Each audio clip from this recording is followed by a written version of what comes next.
Okay. Good evening, everybody. Welcome back. Welcome back to Exploring the Lord of the Rings. Hang on a second. I seem to have an echo of myself going here. There we go. Okay, sorry. Don't know how my Twitch window got unmuted there, but all right. Anyway, as I was saying, welcome everybody to Exploring the Lord of the Rings. My name is Corey Olsen, the Tolkien Professor, and we are here for session 61 of Exploring the Lord of the Rings. Session 61, in which we actually get to chapter 11. Now, I know I'm going to have my skeptics on that point because we still have about 3 1/4 slides to talk about. Not to mention the fact that there were like 4 different people who want to go back and talk more about Merry being attracted to the Black Riders, which we were talking about last time, which is totally fine because that's what we do here. So Matt Violinist says, I'm so excited to be a part of this plan. Yeah, exactly. So before we get started on all of this excitement, one very important announcement. It's not a new announcement. It's an announcement I've made before, but it has become extremely urgent because it is the 29th of May just now. And on the 31st of May, that is the day after tomorrow, is the deadline for registration for Mythmoot. And this is very important. So we already have more than 100 people coming to Mythmoot. Really excited to see everybody. It's going to be an awesome time. Last year was the best Mythmoot ever. This year is likely to be even better than that. So it's going to be super cool. However, there are only 2 more days to register. So I've been really glad to see a bunch of people registering over this last week as we've been approaching the deadline. If you have been waiting, the time is now. So I sure hope that that some of you will be able to come and join us. So don't forget, Thursday is the deadline. That would be good. So, okay, then that is my only announcement tonight because I wanted to really emphasize that. Now, let's jump back to the text, or at least let's go back to Merry and the Black Rider. So what I have to do here, some wonderful thing was updated somewhere, and it's my computer's no longer letting me resize my Lotro window in the way that I used to always do, and it won't let me do it now. I blame Microsoft. So anyhow, there it is. So I have to go like tiny window for now in order to see the slides. So that's what we're going to do. And then I'll expand it back again when we get to field trip time at the end. All right. So strange things are afoot at the Prancing Pony. We are indeed going to get to talk about the strange things going on. Of course, the first half of the strange things afoot at the Prancing Pony, that is at the very end of chapter 10, the things which we discover to have happened upon waking up at the Prancing Pony, finally on the next day after the end of this very eventful day, which has spanned the last several chapters. We're definitely not going to get to that. If we're lucky, we'll get to Fatty Bulger tonight, but we'll see. We'll see about that. Okay. Anyway, let us look at some of the Merry and the Black Rider comments that we had, because we had several, and I kind of lumped them all onto one slide here. Merry's line, "There was no horse," stuck out to me, says Zakuria. Unless I'm remembering incorrectly, wouldn't this be Merry's first ever run-in with the Black Rider? You are absolutely correct. He was not with the group when they encountered the riders in the Shire, and so only has their stories to go on about what these Black Riders are like. He did also see the one from a distance, the one that was on the landing there at the Buckleberry Ferry, but he only saw that after they were already out of the river, so he's never encountered one up close, or really seen one up close. It's interesting that Merry is able to recognize that it is a Black Rider based on the feeling of dread he encountered. And I think that's actually a really interesting point. And we kind of touched on that, but not too much last time. That is, I touched on the fact that he makes a big deal about the fact that there isn't a horse, right? He's like, it was a Black Rider. It didn't have a horse, but it was totally a Black Rider, right? But didn't talk about like, well, if it didn't have a horse, how did he know it was a black rider, right? I mean, how do you recognize a black non-rider, right, if you've never seen one before? But anyways, so Zakuria's theory is that, it's by the feeling of dread that he encountered, because he will have heard Pippin and Frodo and Sam's descriptions, not to mention his own observations of Farmer Maggot, which, remember, had a big impact on him when he saw Farmer Maggot, and saw how scared he was, him, Farmer Maggot, of all people. So I think that that's a really good theory, that, when he feels what he feels, he can understand, can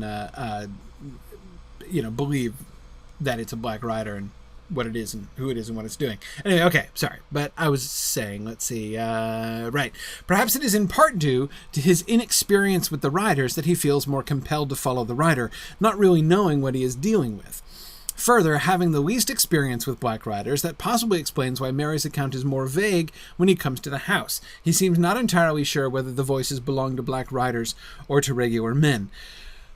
Yes. Okay. So first of all, the fact that he doesn't hear them. Okay. So, okay. Hang on. Let me back up again. So, yes, he does have less experience.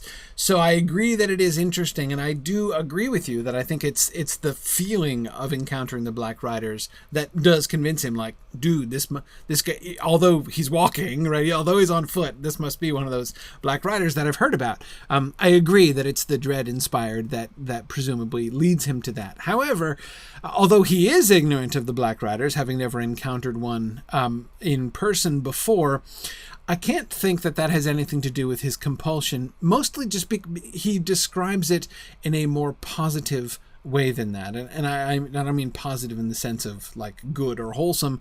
I mean positive in the sense of something being present instead of something being absent, right? So that is to say, he doesn't just like follow them because he kind of wants to. He doesn't describe being afflicted by curiosity. He says he seems to be drawn somehow, like he has this sort of sensation that something outside himself is pulling him along after the Black Rider. He speaks as if this were not really his idea. Remember, he's rebutting the question of like what Strider said it was brave but foolish, and he says neither brave nor silly. I think basically he can't take credit for either one. You could say that it was brave and dumb, and he's like it was neither brave nor dumb. I wasn't really driving the bus at that point. Is basically how he's responding there. So. Anyway, I think that his description of the compulsion to follow is much more positive than can really be explained just by like he didn't know any better, so he went, right? So there, I think there's definitely something more going on. And as far as the account of his account being vague, that's because he was, well, a couple things. First of all, there needn't be much. We don't have to look very far, I think, for an explanation for why he didn't hear the voices very distinctly. It was night and they were far away and they were not talking very loud. So he didn't get super close because one of them, anyway, is standing. They're talking over the hedge, which means that one of them is standing. One of them, presumably the Nazgul, is standing right there in the road, right? And there's not much in the way of cover. So he's kind of creeping along the hedge and coming closer, but he's not right on top of them in order to be able to hear their conversation really clearly. So the indistinctness with which he hears the voices, I am willing mostly to attribute to just not being close enough really to hear what they were saying, but he's able to make out that there are people talking, basically. However, there is another factor there, and that is the fact that he comes under the influence of the Black Breath. Now, this is something that we kind of didn't get to. This is why I think I said 3 1/4 slides still left of chapter 10. And that's because I want to go back to the last one that we were on last time, because we didn't talk enough, I think, about the Black Breath issue at the end of that slide. So I wanted to come back to that in a second. So JJ says he's experiencing some sort of enchantment. Possibly, JJ, I wonder.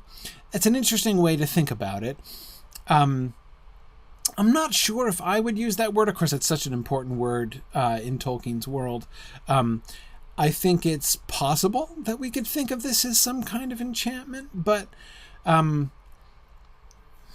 normally enchantment is when you're kind of taken out of yourself. So enchantment is the logical extreme of on the sort of artistic spectrum, right? When so it's like when a painting is so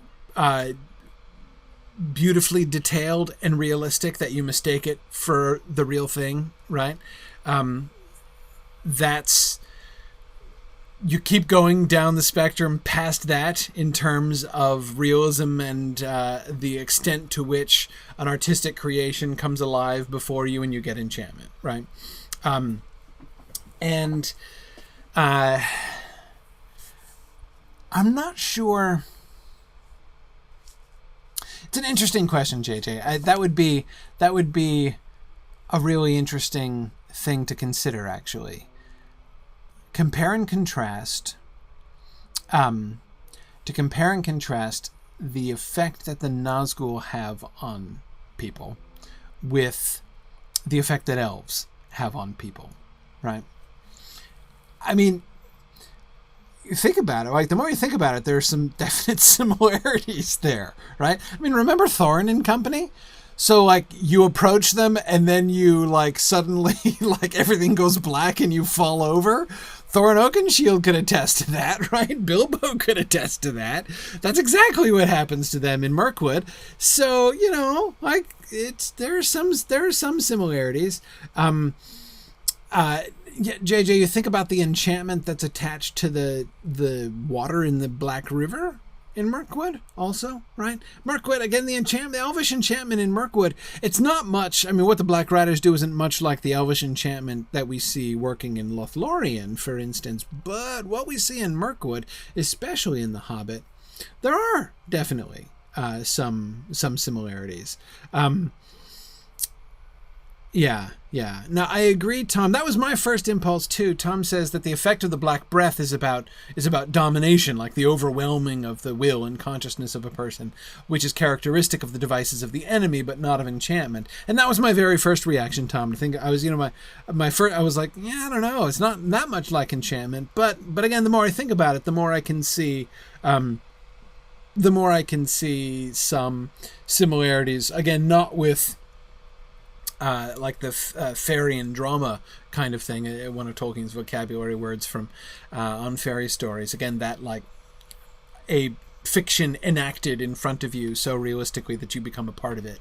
Not much like that, but definitely like the Mirkwood enchantments that we see in The Hobbit. There are some similarities there. Yeah. Anyway, okay, so we'll come back to talk about the Black Breath more. Suffice to say, I think his coming under the influence of the Black Breath also has to do with something to do with why he is not able to report more clearly what the dudes were talking about over the hedge. Now, Kate was responding to that and said, I wonder whether Merry's actions here and later are related to his experience in the barrow, which would have happened only the day before. In fact, really kind of that same day, right? The morning, he just woke up from the sleep he took in the barrow, right? So his barrow experience was less than 24 hours ago at this point. Anyway, okay, right. Merry is the one who feels the pain and suffering of the barrow's original inhabitant, who Tolkien says in the appendices was the last prince of Cardolan, who died fighting the forces of Angmar, which was led by the Witch King, who was the leader of the Nazgul. Was Merry in some way sensitized to the presence of the Nazgul? And might that have even been the source of the restlessness which kept him out of the common room kept him out of the common room to begin with, right? What led him to want to go for a walk in the first place? Possibly. It's a really interesting idea, this idea of his being kind of sensitized to it based on his recent experience in the barrow.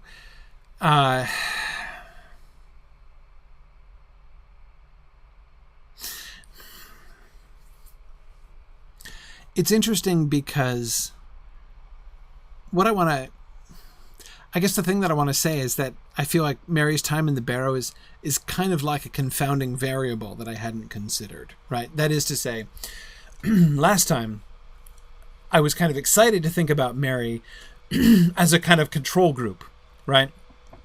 That is one of the only times we see the kind of impact that the proximity of the Nazgul have with somebody who's not carrying the ring and has never touched the ring, right? We almost never see that. We get that from Frodo's perspective a bunch of times. Well, not a bunch, but several times. And yet he has the ring. And so one of the things that I was suggesting last time is that Merry's experience really, for me, kind of calls into question where are the boundaries, right? Between the effect that the Nazgul are having of themselves and the effect that the ring is having on Frodo, right? And I think that there is a seam there, but I think it's not all ring. And I think that, for me, one of the effects of our close reading of this of this experience of Merry's is for me to kind of go back and rethink a little bit, or maybe kind of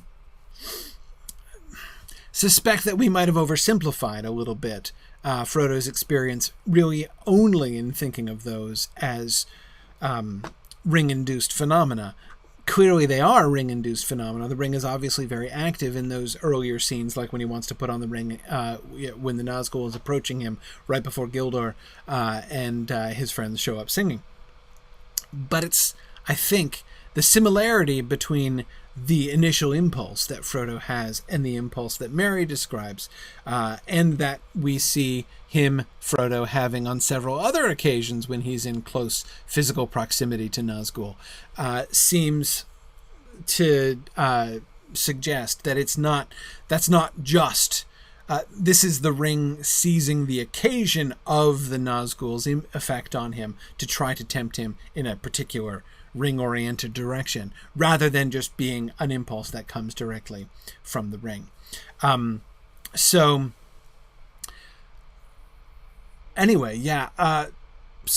But so as I said, I like to think of Merry as a kind of control group, right? So here's how somebody totally untouched by the One Ring is affected by the Nazgul, so that helps us to understand what is the effect of the Nazgul without the ring in the equation at all, right? That's what I was kind of excited about last time.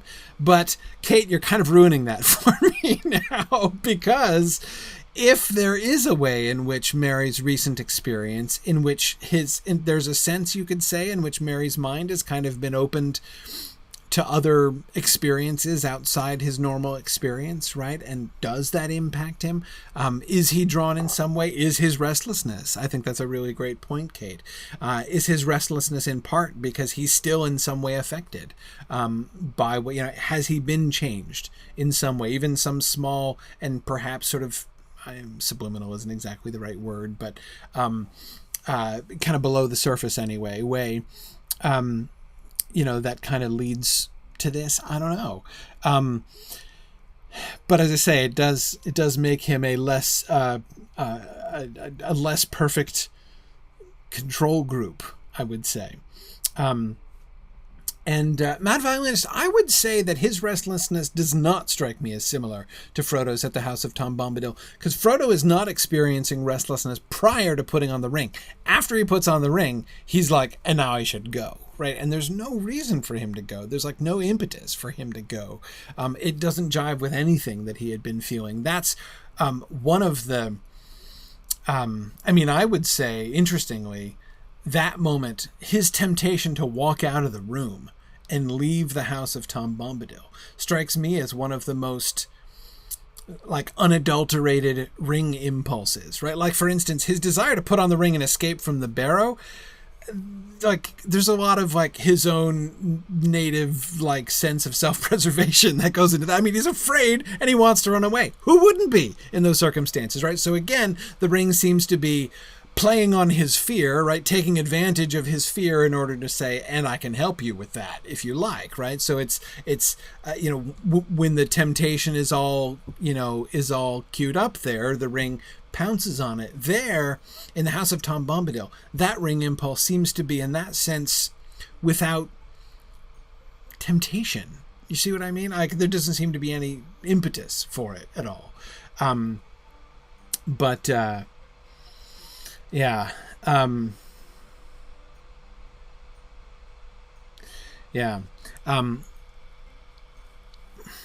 I agree, Mad Violinist, that there is a kind of similarity in what the two things are sort of affecting, right? Drawing Mary along after out alone in the streets, and Frodo leaving everybody else behind.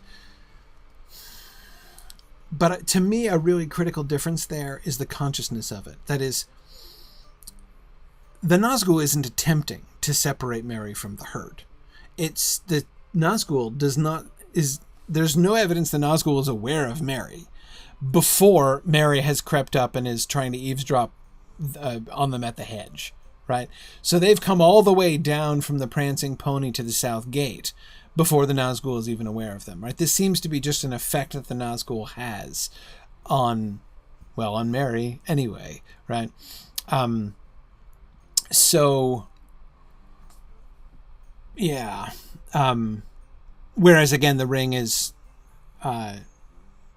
that impulse seems to be different in that way. Yeah.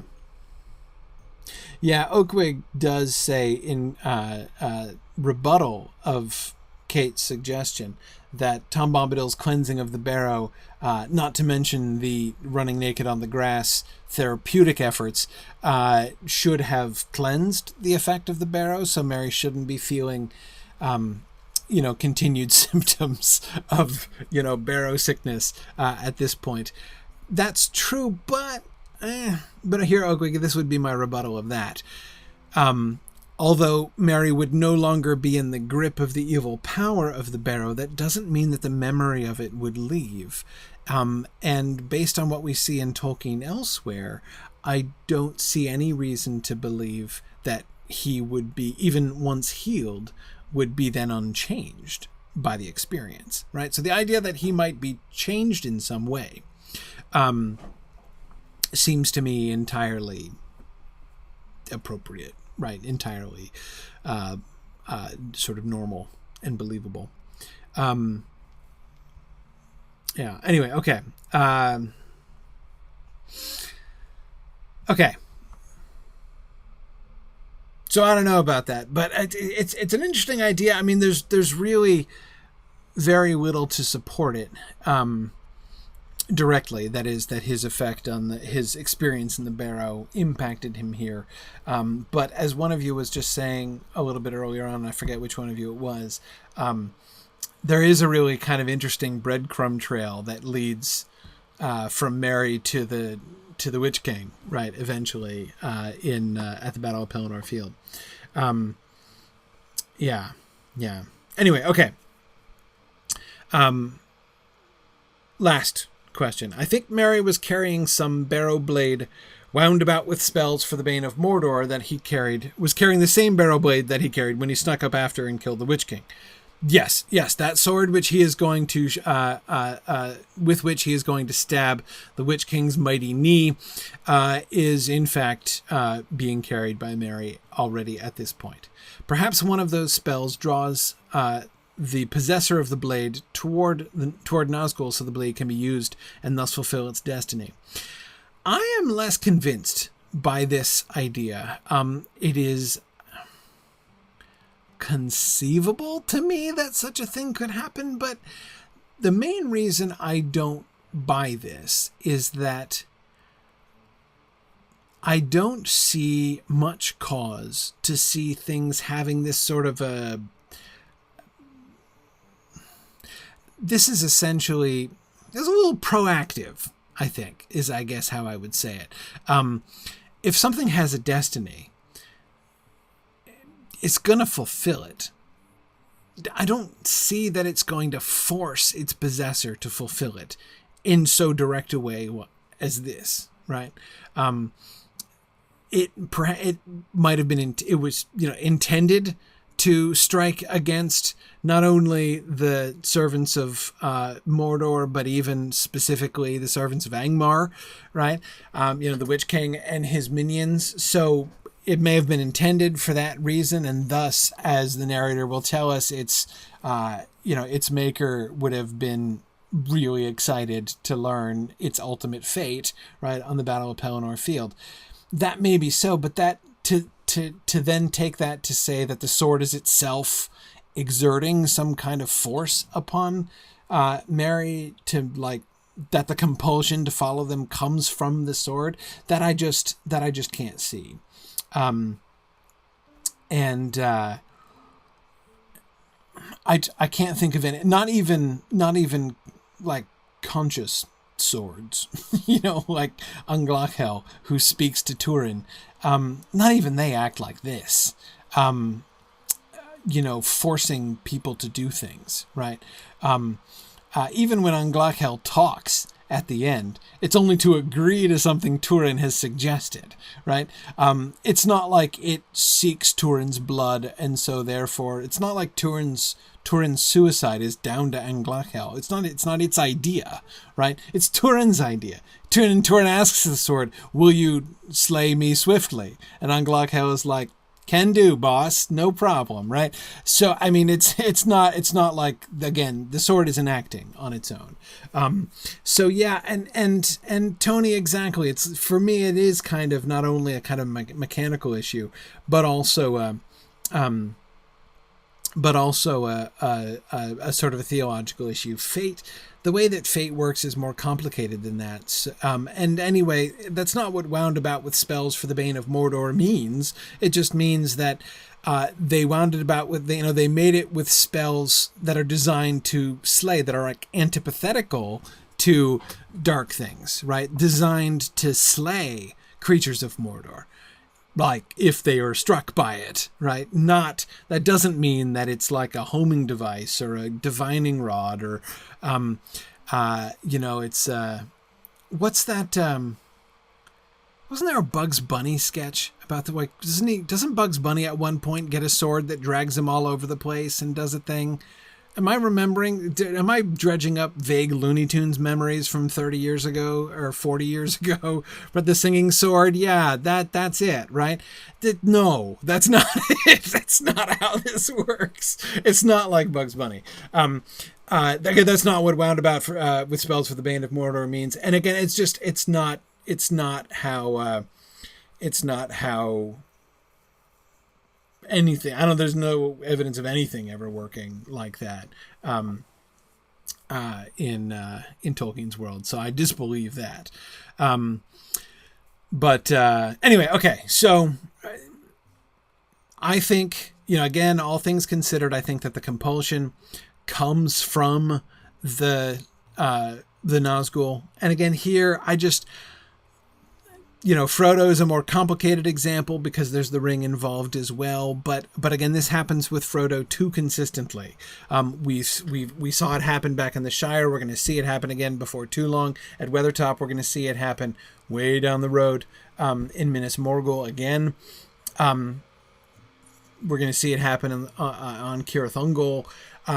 This is a pretty consistent phenomenon when the Nazgul are near, that others are drawn to them.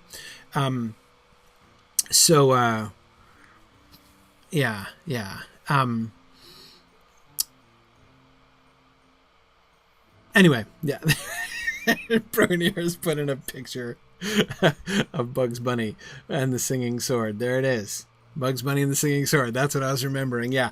I don't think that Merry's sword is like that. And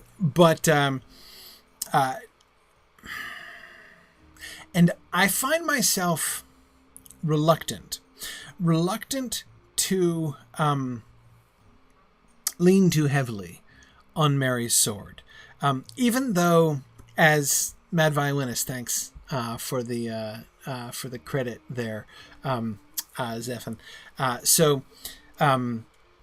Just as there is a really interesting breadcrumb trail, and I love how it works out. Like when you look back at the whole thing and see, kind of the way that Merry's sort of destiny is fulfilled, and how, looking back on it in retrospect, we can see these kind of hints towards the ultimate role, the biggest single role that Merry is going to play in the War of the Ring. It's really cool, right? It's really great, but I don't like it the other way around. It doesn't seem to me to work the other way around. And let me explain what I mean by that. When you get to Merry stabbing the Witch King and look back, right? And you can see these breadcrumbs, right?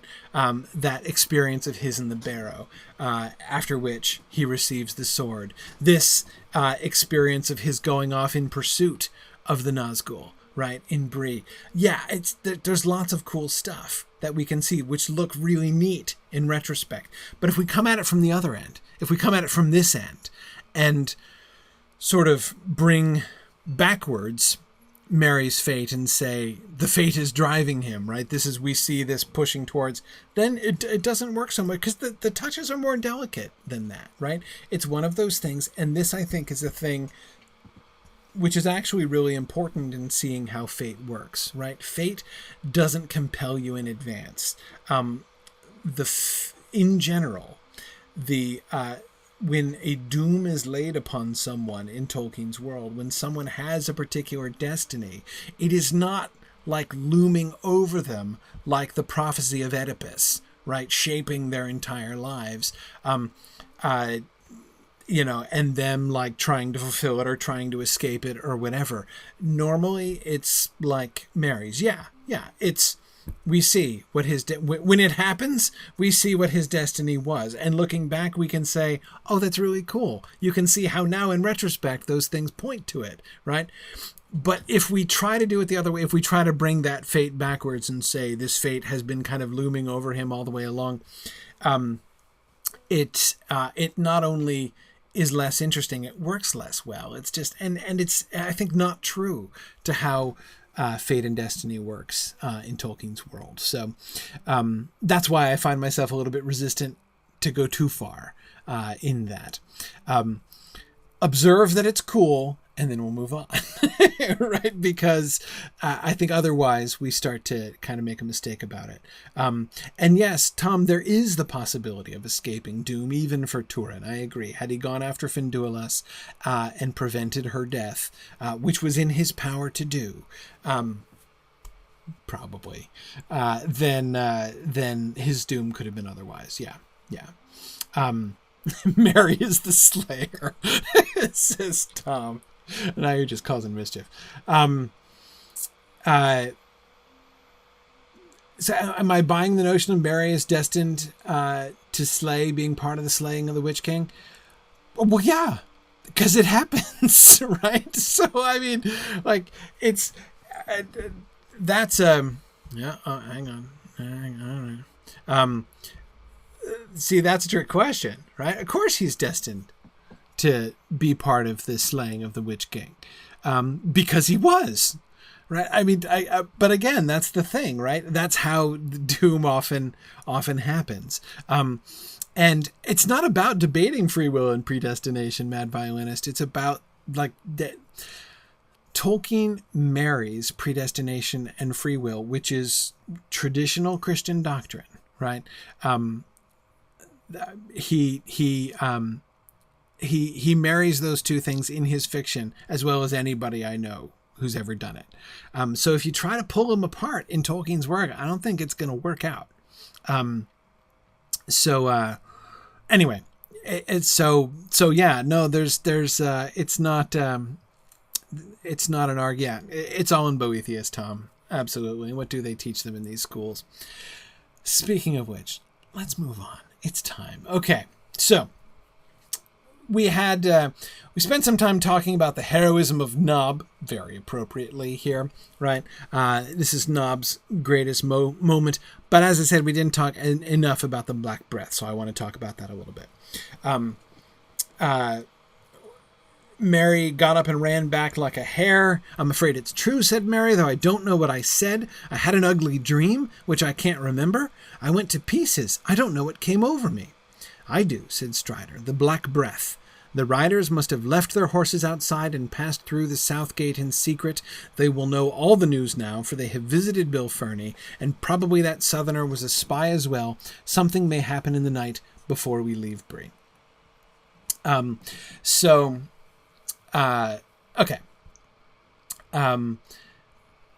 First, let's look at what happens to Mary under the influence. So Strider diagnoses this as the Black Breath. So first, let's look at what in fact are the symptoms of the Black Breath, as far as, because Mary is our first example of that phenomenon, right?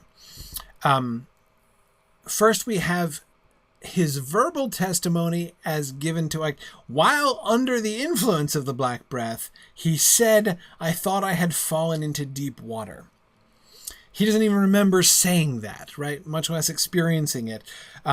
He can't remember now, but he has the experience. He has the memory of having a dream, right? He had a dream, an ugly dream, which apparently, based on Nobb's testimony, would seem to be have something to do with falling into deep water, right? Now, of course, and some of you were reminding us last week that Mary is the one who dreamed of floodwaters in the house of Tom Bombadil, right? So this seems to be a bit of a trend for Mary. Maybe the Brandy Bucks have not, in fact, completely shed their fears of water, even though they are so much more confident in boats than Gamgees are, for instance. Yet, nevertheless, it seems there still is just a touch of hydrophobia somewhere in Mary's subconscious here. Okay, so... But I also think this might not necessarily be literal. That is, he doesn't necessarily need to be literally dreaming of water as he was literally dreaming of water flooding in and filling the room in the house of Tom Bombadil. The description, "I thought I had fallen into deep water," could simply be a description of his experience of, like, not that the dream was a dream about water, but that he was submerged as deeply in, like, metaphorically, the dream was itself like water. So falling into this ugly dream was like being immersed in deep water and being drawn down, and he was afraid of being drowned, right? I actually incline towards that reading, again, that when he says, "I thought I had fallen into deep water," he's sort of speaking metaphorically. We'll get some more data on this. Not soon. In the houses of the healing. So stay tuned in about 7 to 12 more years, and we'll get right back to this passage when we talk about that. We are totally, I promise you that in, 12 years time, or however long it takes for us to get to the houses of healing, I will bring this slide back and we will talk about this passage again in connection with Aragorn's experiences with Faramir and Éowyn in the houses of healing. But anyway,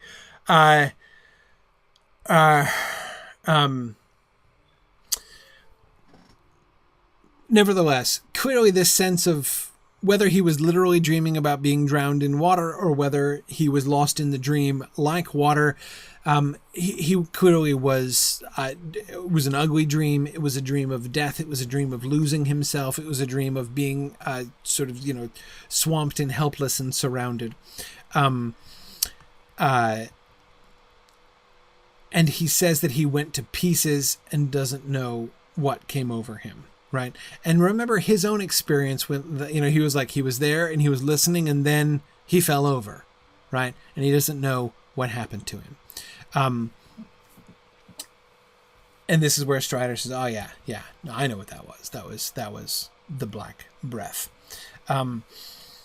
So the effect of the Black Breath is to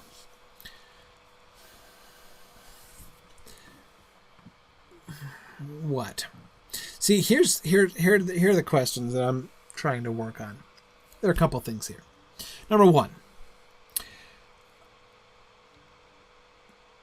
most of the people in conversation, we've seen now several people, seen or heard of, really. In fact, we've never seen it happen firsthand at all.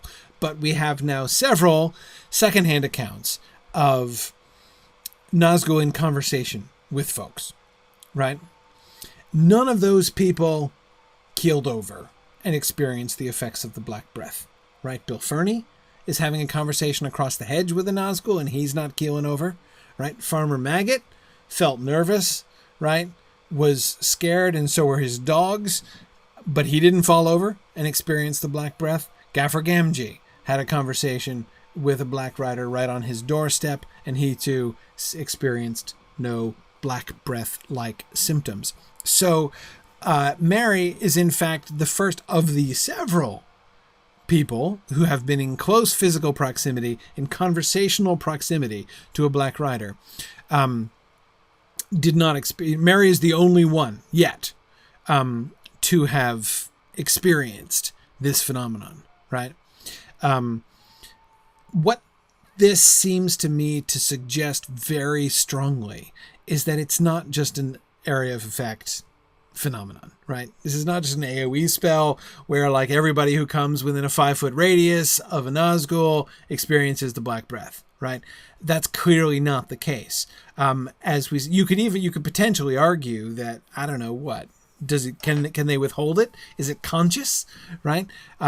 That is, if they're trying to have it, because it would be pretty hard to get information off of people if everybody you talk to just swooned and, hit the deck after like 20, they just come into your proximity and are like, fainting dead away. So clearly that would be, they have to be able to control it to some extent, or else things would get kind of ludicrous.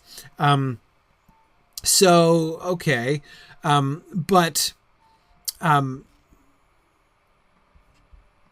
What then with Mary? So if it's conscious in the sense that they can, it's a thing that they do to someone, sort of knowingly, and maliciously. Does that mean he was aware of Mary? I suspect so. Pontine, yes, that's exactly what I would say. That the Nazgul used it on Mary because he was following and sneaking. So as soon as the Nazgul became aware of the fact that there was some dude creeping up on him, along the hedge, the Nazgul's response was to turn and Black Breath him, right? He black breathed on him or something. Maybe it's like a breath weapon. Who knows? I don't know. I'm trying not to put it in Dungeons and Dragons terms or in Lotro terms either. But he must have afflicted him with the Black Breath on purpose, right? Because he was, he put the whammy on Mary. That does seem to be, to me, what happened. And then apparently, I think we can reconstruct this relatively well, right? He's talking to Bill Ferny, getting the news from Bill Ferny. Mary sneaks up. He whammies Mary with the Black Breath, right? Turns back to Bill Ferny and says, take care of this one, right?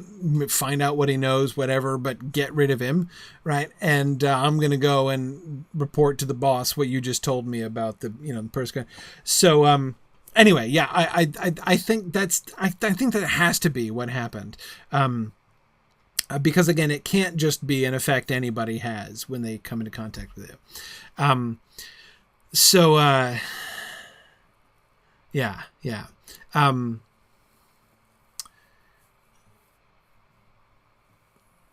Okay, so I think, what was the other thing I was going to say about the Black Breath? First, the question of its being conscious. Okay, right. Second, then obviously, is what exactly are the symptoms? What is it? So this is a deliberate, this is a whammy they can choose to put on people, right? Fine. What is it? How does it work? It does, Balangspawn, seem to have something to do with visions and dreams, right? At least, again, that's Mary's experience of it. And I think it's, again, dreams and some kind of dream world. Spoilers, but that's kind of, especially with Faramir, the description that we get of Aragorn calling Faramir back, is clearly from some kind of dream world. Aragorn goes dream walking after him. Now, I'm not going to talk about that too much because we don't have the text for that, and we're years away from that text. But suffice to say, I think that some correlation here, and this makes sense to me.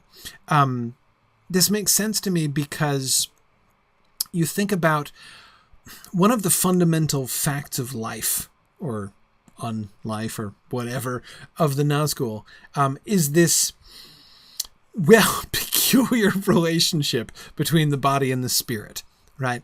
The Nazgul are all about disjunction between body and spirit, right? That's kind of like their problem from the beginning. Well, okay, not absolutely the beginning, but yet they have issues with their body and their spirit, right? So what effect do they have on people? They affect their spirits, right? Not their bodies. Merry's body isn't harmed. Merry's body's fine. He's not poisoned or anything like that, right? It's just like his spirit is, enmeshed, captured, sent away. He loses touch. His body and his spirit lose touch with each other for at least a little while, right? And it's not until the Nazgul departs and the heroic Nob appears that Merry's spirit and body come back together, right, and have their reunion, which leads to him pelting back to the prancing pony like a hare, which is a perfectly sensible thing to do under the circumstances. Anyway,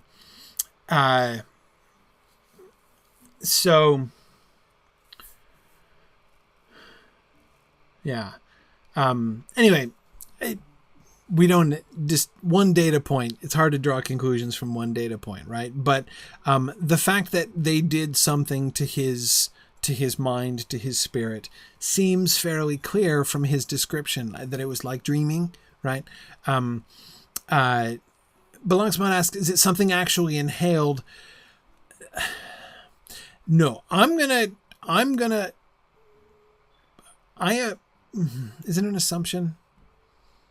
I think he's being metaphorical there. It's not that they don't have actual lungs anymore. Remember, spirit, body, they have body issues, right? The Nazgul. So they don't actually have lungs per se. They can hiss, I guess, and speak and stuff, but do they have lungs? Is air actually moving? I don't really know. I'm not gonna try to get too much into thinking about the mechanics and the hydraulics of the Nazgul speaking apparatus.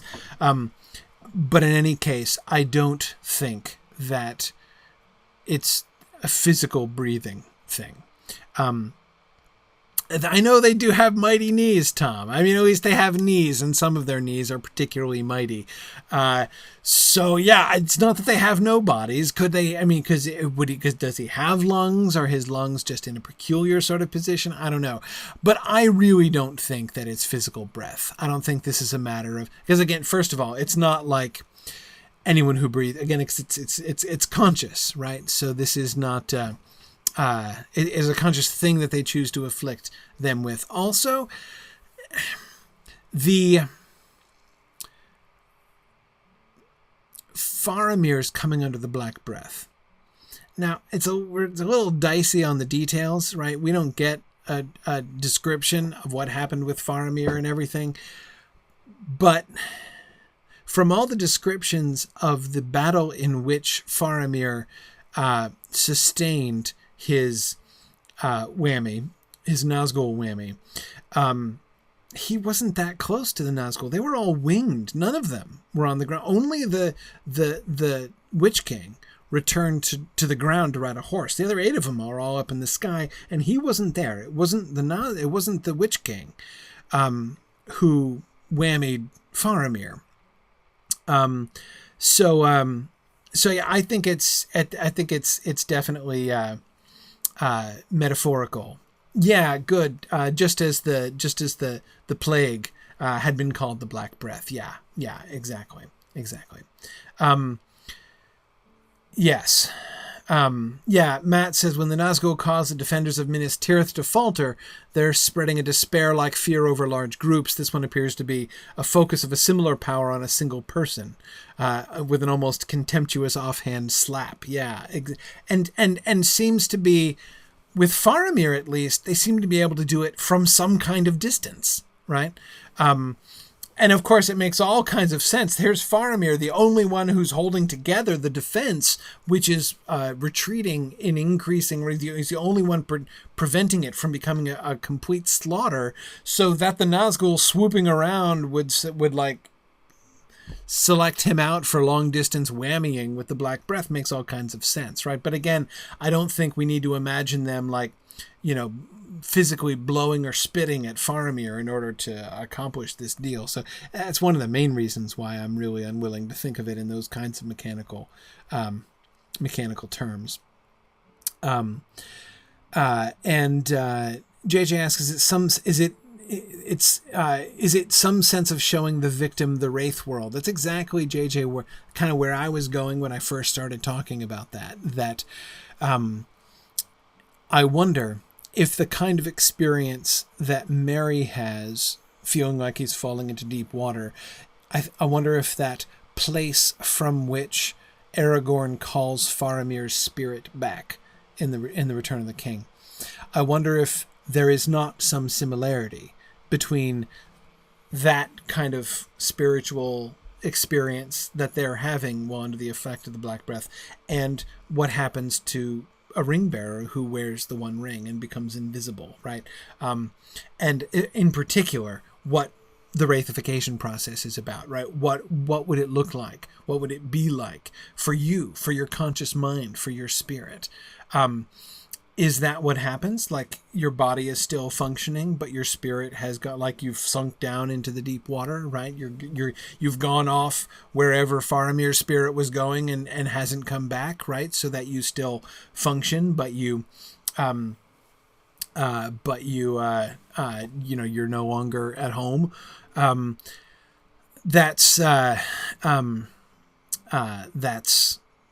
seems to me possible that there's some connection there, even likely that those things are in some way related, though we don't have nearly enough detail to be able to, write a treatise on that. But JJ, that's kind of exactly where I'm tempted to kind of go with it. Okay, good. Are the Nazgul showing Merry what they themselves have suffered? Well, that's quite likely. And JJ, remember, that's what the Barrow Wight was doing, right? Cold be hand and heart and bone, right? And cold be seat under stone. That'd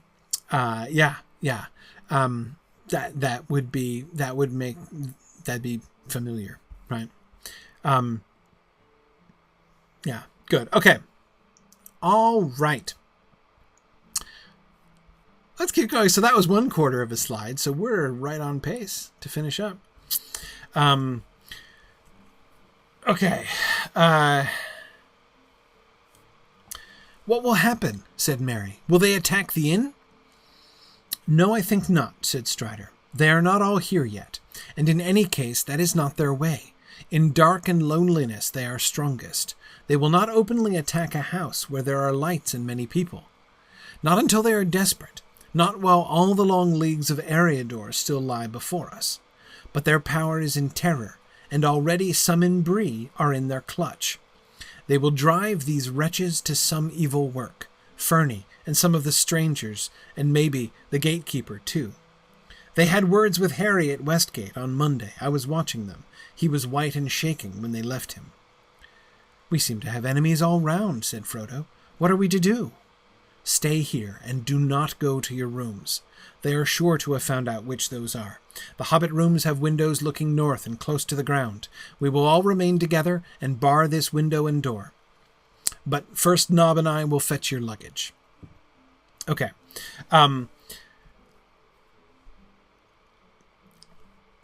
Who will attack the inn? This is difficult. This is something that I think I got wrong for many years. And of course, Peter Jackson has not helped this at all. The Nazgul do not enter the Prancing Pony.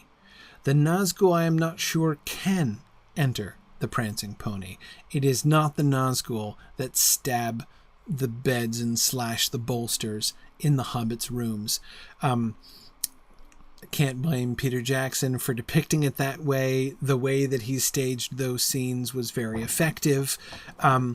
But that is obviously not what happened, right? Merry asks, will they, the Nazgul, attack the inn? And Strider says, no, I think not. And he gives lots of reasons why he thinks they won't, right? That's not how they operate. They will not openly attack a house where there are lights and many people, not until they're desperate. And they're not desperate. Why should they be desperate? While all the long leagues of Eriador still lie before us. This is Strider being comforting, right? Oh, don't worry, they're not going to attack us because they're going to have thousands of more chances to attack us when we're off in the dark in the middle of nowhere, far from help, right? So that being the case, there is no way they are going to try to force the prancing pony. Now, let me just say, there are several reasons, even quite aside from Peter Jackson, why there's lots of why justifications for being confused about this passage and about what happens here.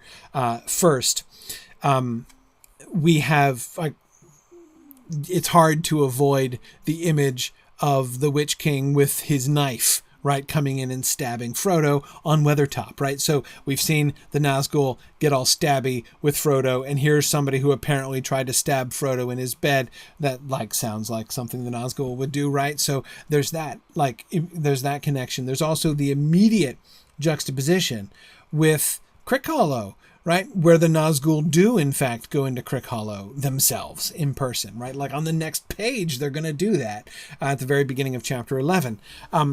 But they don't do that here. And it's the way that that's juxtaposed, right? So we've got the night before, the end of the night before, when they're like, what will happen? I don't know. Maybe the inn's going to be attacked. Let's stay here just in case, right? And then we have the transitional scene. Meanwhile, that night, the Nazgul sneak into Crick Hollow, right, and try to get Frodo with their own bare hands, right. And then we come back to the morning after, and then the morning and prancing pony, and everything's a mess, and somebody bust in, just like the Nazgul did at Crick Hollow, and did some ruckus, right. So, I remember for years, therefore, like, kind of connecting those dots. They think somebody's going to break in. The Nazgul do break in at Crick Hollow, and in the morning in the Prancing Pony, it's been broken in, right? So that I know I made that mistake for many years, but it's pretty clear that the Nazgul don't attack here in Bree. There is going to be an attack at the inn, but it's going to be carried out by Bill Ferny and the Slant-Eyed Southerner, and possibly Harry Goatleaf as well. That's definitely what is going to be happening. And Strider is very clear about this, which leads me to remember that I forgot to answer the question that I was asked before. Mike, I think it was you who was asking, does Strider know about the Black Breath from personal experience, or is this something that he's just read about? Does he know this from lore? Given his little shuddering thing that he does, about how terrible the Black Riders are earlier, I'm going to say from experience. We don't know. We don't get quite enough of Aragorn's backstory to know for sure how he's encountered them and how he's experienced this for himself. But there's every reason to think that he has experienced it for himself. If only somebody were to tell the story of the adventures of young Aragorn, such that we could really explore those ideas and really develop that backstory, that would be great. But anyway, so how are people not more excited about the Amazon series? I mean, come on. But anyway, yeah. So now I do think, just Marianne, as you were saying here too, I really do think that he's experienced it himself to some extent, and there's every reason to think that he's at least. I don't think that, Faramir and Eowyn and Merry are the first people he's treated for it before either, right? There's a reason he goes right for, he urgently goes looking for Athelas right after Weathertop, right? He knows what to do. I think he's experienced with that before. Anyway, yeah. Anyhow, so sorry. Let's see if I open a little can of worms with the Amazon thing. Don't worry about it.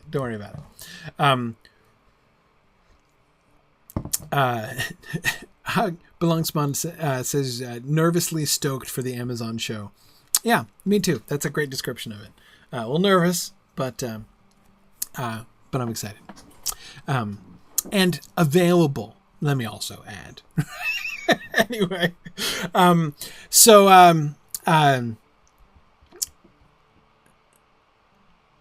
okay. So clearly they're sending lackeys to the prancing pony, right? The thing to keep in mind here, and this is a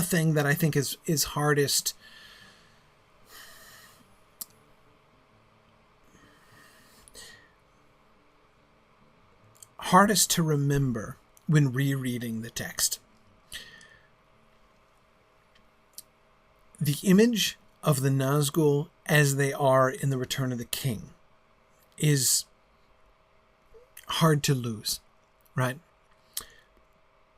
Tolkien says, and he says this on many occasions, and there are lots of reasons. This is not just like a J.K. Rowling situation where afterwards he tells us how we should be interpreting things, even when it conflicts with the text or whatever, adding on to the text. Rather, this is Tolkien pointing out stuff from the text, being the really careful reader that he so often was. The Nazgul grow. They're not, when we meet them in the Return of the King, they are not the same as they are here. They are far away from Sauron, and that matters. They're far away from Mordor. They are lesser. They are struggling. The Nazgul are not world beaters out here, right?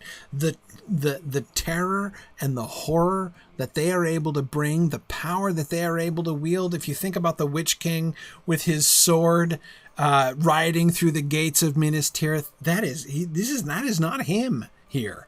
He is out of his comfort zone. He is far away. He has not yet been, he's going to be invested with this like extra mantle of power by Sauron. Sauron is gonna juice the Nazgul later on, right? After they return to him and he sends them back out on their winged steeds and everything else, he's going to give them an upgrade, okay?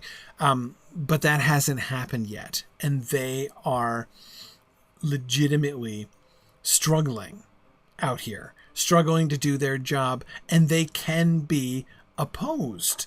They can be opposed, and they, like, so, this, Aragorn, in dark and loneliness, they are strongest. That is not their way. In dark and loneliness, they will not openly attack a house where there are lights and many people. Not until they're desperate. Okay? This doesn't just, like, it's not a style thing, right?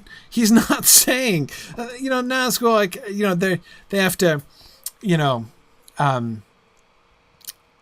it's not within their own particular idiom, right, to attack houses where there are lights and many people. He's saying they can't do, like, if they tried, they might fail.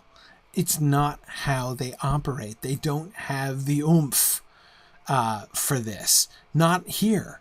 Not now. Not yet. Sauron is not yet boosted them when he's ready to make his move, and they're really far away, right?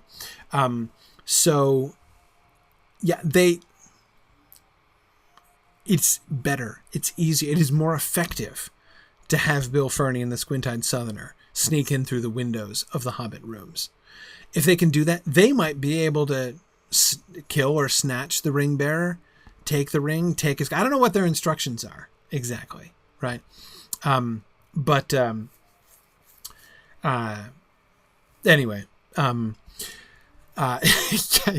yes, that was a Monty Python reference. Sorry, the idiom thing. Yeah, that was. Well spot. If it sounds like I might be making a Monty Python reference, I probably am. I spent way too much of my youth listening to Monty Python. But anyway, when I was in high school, I could recite the entire Holy Grail script from one end to the next, more or less flawlessly, I think. So yeah, misspent youth. Anyway, so but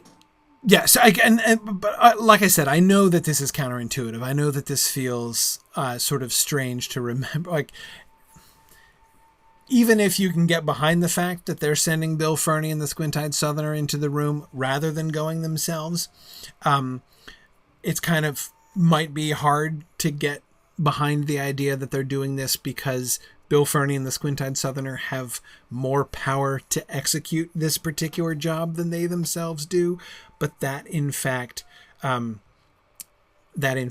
to be the case, right?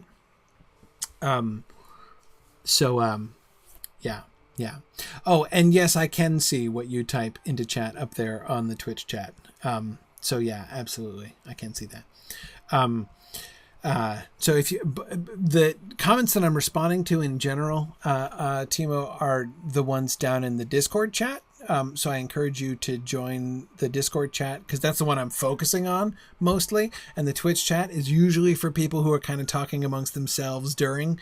Then that's kind of the idea, that we have the two different chats so that in the one you can just kind of unrestrainedly talk amongst yourselves if you want to. In the other, I try to keep focused on just people interacting with me so that I can see people's comments and respond to what people are thinking here. But anyway, just to explain, that's how it works. Anyway, okay. So, that's right. Nobody ever does crosstalk on Discord, John, fortunately. So that makes it nice. Okay. So Strider is anticipating that they are in real danger.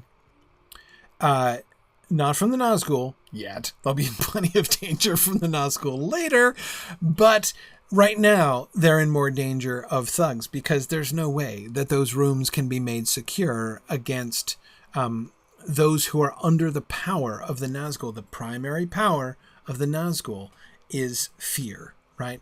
They can control people, like the people that look at the words that Strider uses, right? The metaphors that he uses. Their power is in terror, and already some in Bree are in their clutch, right? Like, through the fear that they can inspire, they can just grab onto people and squeeze them and not let them go, right? Anyway, yeah, that's that. So through their ability to sort of to dominate the spirits of others and to manipulate others through fear, and also bribery. Yes, Zephan and Mike are reminding us, of course, of their offers of gold for news and things like that, which certainly is what inspired Bill Ferny to sell everybody out, right? Boomful, I can't imagine that, like, Harry Goatleaf knows what the Nazgul are. Can't imagine he has any idea, right?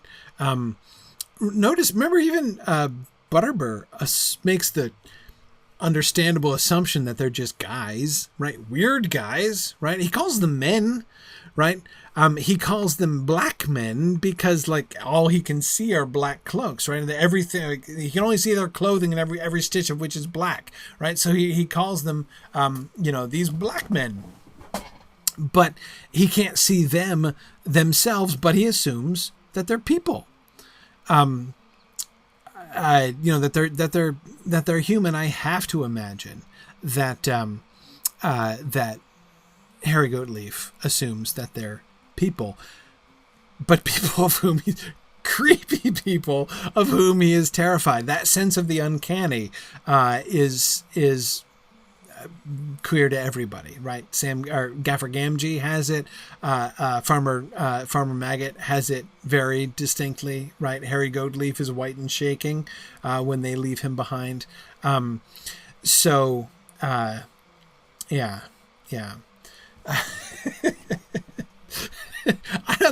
Matt, I think fortunately one of the powers of the Nazgul seems not to be a ruthless efficiency, actually, because if it were, things might have gone much worse. Yeah. Anyway, okay, we're making progress. We're almost there. While Strider was gone, Frodo gave Merry a rapid account of all that had happened since supper. Merry was still reading and pondering Gandalf's letter when Strider and Nob returned. "Well, masters," said Nob, "I've ruffled up the clothes and put in a bolster down the middle of each bed, and I made a nice imitation of your head with a brown woolen mat, Mr. Underhill, sir," he added with a grin. Pippin laughed. "Very lifelike," he said. "But what will happen when they have penetrated the disguise?" "We shall see," said Strider. "Let us hope to hold the fort till morning." "Good night to you," said Nob, and went off to take his part in the watch on the doors. Okay, so let's construct what the plan is here. The plan, the disguise in like the bolsters and things, right? The fake hobbits in beds. This must have been Aragorn's idea, right? Strider went with Nob to fetch their luggage from the room. So Nob had already taken their luggage, right? They're shown into this parlor, remember, where they had dinner first, and their luggage was taken to the rooms where they would be sleeping for the night.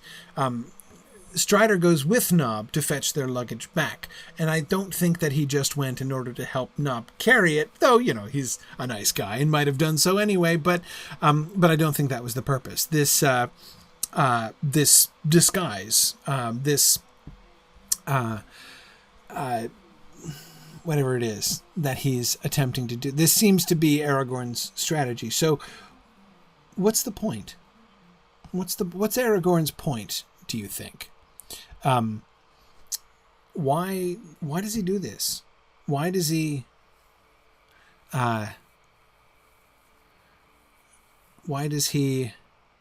put a bolster down for the bolster and the mat and everything else there?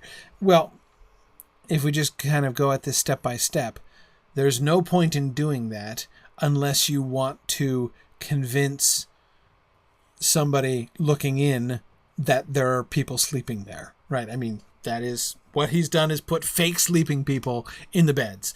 So obviously he wants to convince people that somebody, right, that the hobbits are actually sleeping there in the rooms. Obviously, it's not the staff of the pony, because Nob goes along with him, right? And Nob obviously going to keep that secret from Butterbur. So it's got to be the potential people breaking in, right? So I gotta think he's trying to deceive people who are looking in the windows, right? Remember, the windows are at ground level. So if somebody looks in from outside into a darkened room, they're going to be able to see, if they can see anything, they're likely to be able to, they'll think that there are hobbits sleeping in the beds. Why? Why does he want them to think that the hobbits are sleeping in the beds?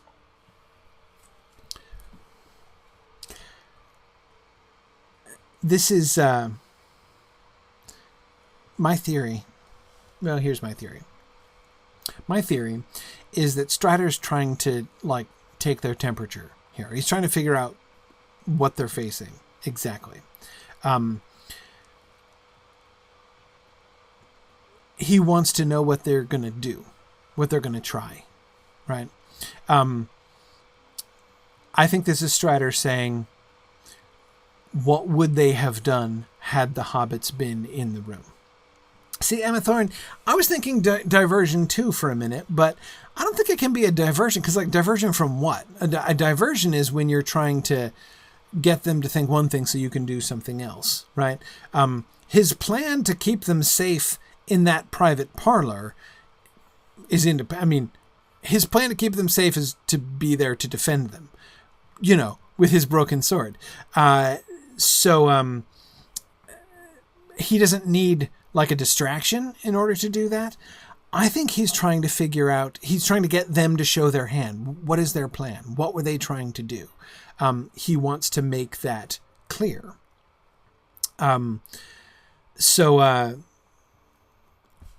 Interesting. Matt Violinist says, this is part 24 of his plan to show Frodo et al. That this is a serious business. These people are trying to kill you dead, so pay attention. Yeah, I wonder if that might be, in fact, part of the thing. So he wants to know for sure, am I right? Right, am I right that they're going to send their thugs? His assessment is that there are people in Bree, Bill Ferny certainly, probably the Squint-Eyed Southerner, maybe Harry Goatleaf, who are so firmly in the grip of the Black Riders that they will attack and potentially even try to murder people at the Prancing Pony. That's got to be fairly rare, right? I mean, somebody who would sneak in at night and stab guests in their beds in the Prancing Pony, that can't have happened too many times, right? In a town like Bree. So, I mean, Bree's been around for a long time, so presumably it's not totally unheard of. But that can't be a common occurrence. So even you think about the sensation that it creates. Butterbur is shocked the next morning, right, when he finds out what has happened. So I think that he is trying to sort of assess, okay, what are we really up against here? Am I right in my assessment of where things are in the town and where things are with a Nazgul here? I agree, Tom. Strider wouldn't need a weapon to deal with Ferny, Goatleaf, and the Squint-Eyed Southerner. I think he would be, even if they came armed, he'd probably be fine without... Whoops, sorry. I just messed up things there. Okay, yeah.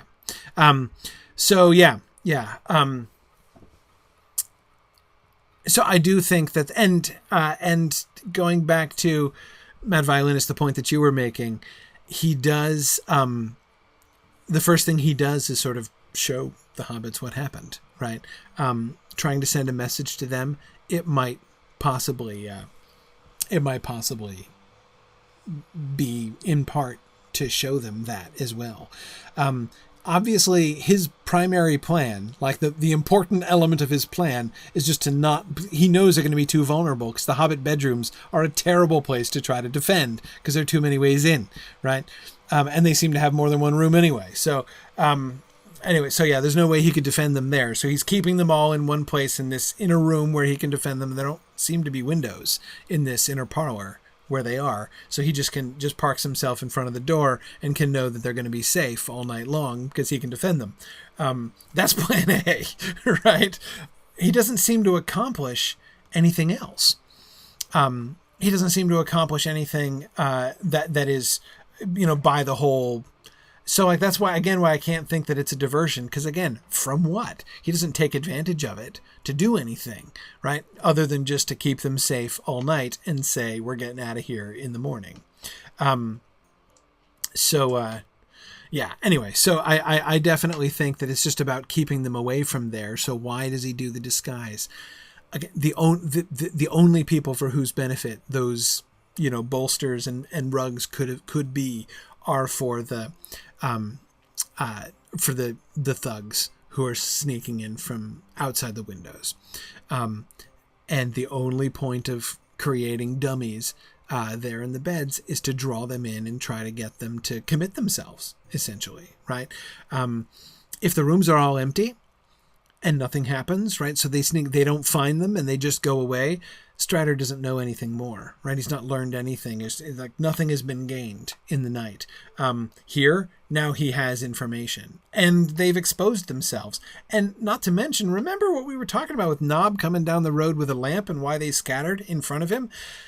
You got to think that things might get actually a little bit hot for Bill Ferny in Bree, right? I mean, there's going to be some kind of investigation as to who broke into the pony and slashed everything up, right? They've got nothing to show. They were willing to do it because they thought it was going to be worth it, right? Now they're left with nothing.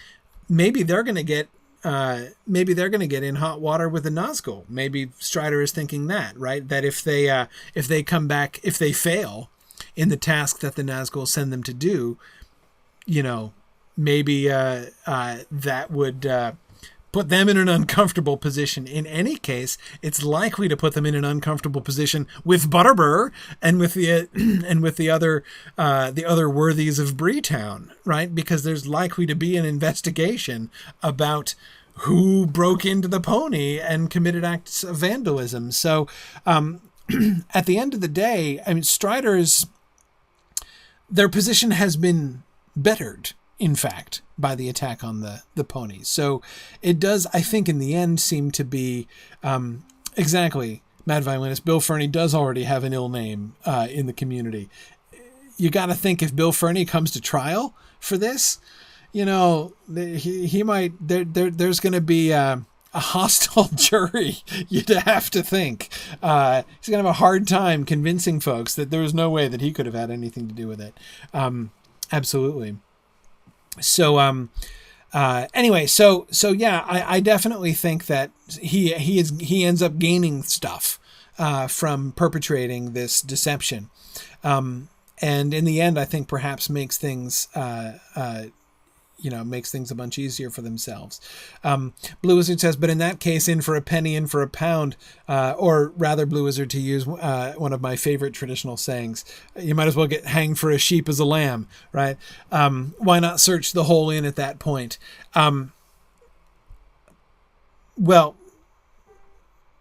because remember, Butterbur is patrolling, right? Butterbur and Knob and Bob, who may or may not be a hobbit, they're patrolling. Now, it's not like they're terrifying in themselves, but they can raise the alarm again. So, like, if they don't have the leisure to search the whole inn without for sure getting caught and exposed and possibly captured, and there are a dozen ways in which that could go super, super bad for them. I think that they are likely to just, it seems, not even the better part of valor, because there's no reason to think that they're particularly valorous even, right? That they would run away after, they did enough to expose themselves. And you're right, Nick, that they do know that Strider is a guest. Maybe they will be a little bit concerned. Frodo was last seen in the company of Strider, right? When Bill Ferny was sneering at Frodo as he was walking out, he was sitting next to Strider, right? And although Ferny speaks scornfully to Strider, I doubt he actually, I would guess he's actually kind of afraid of him. Yeah.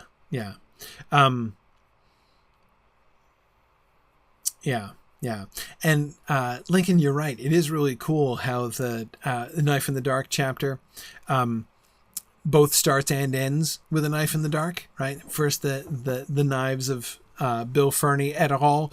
In Bree, and then the knife on Weathertop. Absolutely. Cool. All right. This is the end of chapter 10. Their bags and gear they piled on the parlor floor. They pushed a low chair against the door and shut the window. Okay, sorry, there is a window. But it has a shutter, apparently, so that's good. Peering out, Frodo saw that the night was still clear. The sickle was swinging bright above the shoulders of Bree Hill. He then closed and barred the heavy inside shutters and drew the curtains together. Strider built up the fire and blew out all the candles. The hobbits lay down on their blankets with their feet towards the hearth, but Strider settled himself in the chair against the door. They talked for a little, for Merry still had several questions to ask. "Jumped over the moon," chuckled Merry as he rolled himself in his blanket. "Very ridiculous of you, Frodo. But I wish I had been there to see. The worthies of Bree will be discussing it 100 years hence." "I hope so," said Strider. Then they all fell silent, and one by one the hobbits dropped off to sleep. Thanks for that final note there, Strider. I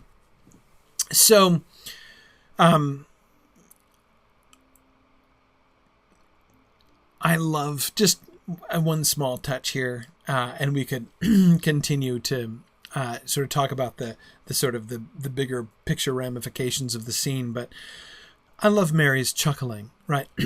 Very ridiculous of you, Frodo, right? That's I mean, at the least, you could say that that's a charitable response, right? It's much more than ridiculous. Like, completely insane of you, Frodo. Frodo, you're a complete moron. But anyway, that's but the fact that Merry, who was just whammied by the Black Riders, an hour ago, and all of them who are in fear of the inn being assaulted in the night, and knowing that they have many miles of black wilderness between them and safety, with the Nazgul right there already on top of them and dogging their steps the whole way, and Merry can still laugh about the incident which exposed the presence of the ring bearer to the Nazgul, right? That's hobbits, right? Tilion, part of that hobbit ability to move past it, right? And this is obviously a strength, right? This is obviously one of those things that, when Strider looks at Merry with a sort of a new respect, right, when he hears about his pursuing the Nazgul, this is a strength. This is a strength of the hobbits. Anyway, yeah, Oakwig, that's a nice touch. Oakwig points out that, of course, it's the dude who was called Estel throughout his childhood who ends up saying, "I hope so," at the end. Now, I mean, of course, I've always taken, "I hope so." I mean, "I hope so," of course, is literally a positive thing to say, right? But of course, in the context, what he's saying is a bit of a downer, right? I hope so. The worthies of Bree will be discussing it 100 years hence, and him saying, "I hope so," means I hope the worthies of Bree are around to discuss it in 100. If 100 years from now, the worthies of Bree are still telling this story, then that means everyone did not die in the Mordor apocalypse that is going to come if we fail, right? If Sauron gets the Ring of Power and asserts the dominance of the Shadow over all of Middle-earth, the worthies of Bree are not going to be telling this story in 100 years, right? So if everything goes well, people will still be laughing about this. Exactly, Boomful. I hope Bree will still be here in 100 years. It's... I've never really seen that statement as one of encouragement, but rather one of he's here. This is him, I think, trying to temper. I don't think it's exactly right, but something like it, right? To caution, perhaps not counterbalance exactly, but I think he's here speaking against hobbit lightness, right? That kind of hobbit buoyancy, which enables Merry to laugh at this thing already, despite everything that they've experienced in the last 24 hours. Here's Merry still chuckling about what the disaster that happened with Frodo earlier tonight, and imagining everyone sitting around and laughing about this funny story 100 years from now over pints of beer in the house of Butterbur's great grandson, right? That's the scene that Merry's imagining, into which Aragorn interjects this, "I hope so," right? In other words, reminding them, maybe not, right? Let's not forget that there's a decent chance that everything's going to end horribly and Sauron is going to win, right? So yes, Balangsman, he does bring things back to the reality of the situation. He does seem to want to be reminding them of that. Yeah. Now, Bruinir, that is a wonderful, wonderful observation. Of course, we have a spoiler, right? We know it is. We know that the worthies of Bree are going to be discussing Frodo's "Cow Jumped Over the Moon" song 100 years hence, right? Because we're still reciting that distant descendant of the Man in the Moon song, right? The fact that the hey diddle diddle, the Hey Diddle Diddle, the Cat and the Fiddle verse has survived as a modern nursery rhyme proves that the worthies of Bree did, in fact, continue to discuss it 100 years later, right? And that's awesome, right? That is a really fun kind of metatextual moment at the end of this, that we as readers, not the hobbits themselves, not even, of course, there's sort of a different sense in which the people, like if you imagine like the audience of the original Red Book, right, who are hearing this might have but there's this additional layer, right, in which we, the modern readers of this text, have a different perspective on this, right? Because, in fact, of everything that happened in this chapter, of the things which seem like the really momentous events, the meeting of Aragorn and Frodo, the revelation of the presence of the Ring of Power to the Nazgul in this moment, there's only one thing from this chapter that's still going to be remembered by everybody centuries later, and that's going to be the Man in the Moon poem, right? Because that's going to survive as a nursery rhyme long after all the rest of the events have been forgotten. And that's really cool, right? That's really fun. Okay. But there's another really fun thing here. It's not Strider who gives words ultimately of encouragement. Again, there is hope in what he says. He does say that he hopes that they will, right? Which I don't want to take as a purely negative statement, because it's not. It's a positive statement, but it is a positive statement that reminds them of the presence of the negative, of the potential of the negative, right? He does not know that will happen. Mary speaks it confidently as if it's a given that they're going to be talking about it in 100 years' time, right? And Strider points out that no, that's a doubtful proposition. He hopes that it will happen, but it's doubtful. But there is one purely hopeful note, purely hopeful reminder in this scene. One indication that things are going to turn out well. You know what it is?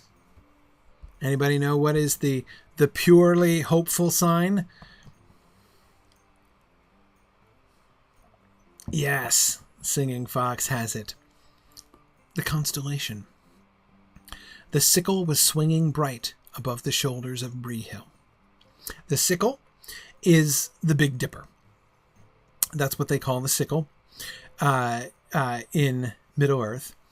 And the sickle is the sickle of the Valar, the constellation that was made by Varda Elbereth in defiance of the power of Melkor. It was the sign of the judgment of Melkor, and it was put up in the north in order to sit above Utumno where he ruled and be a warning to him of the doom and judgment of the Valar that was hanging above him and the certainty of his defeat.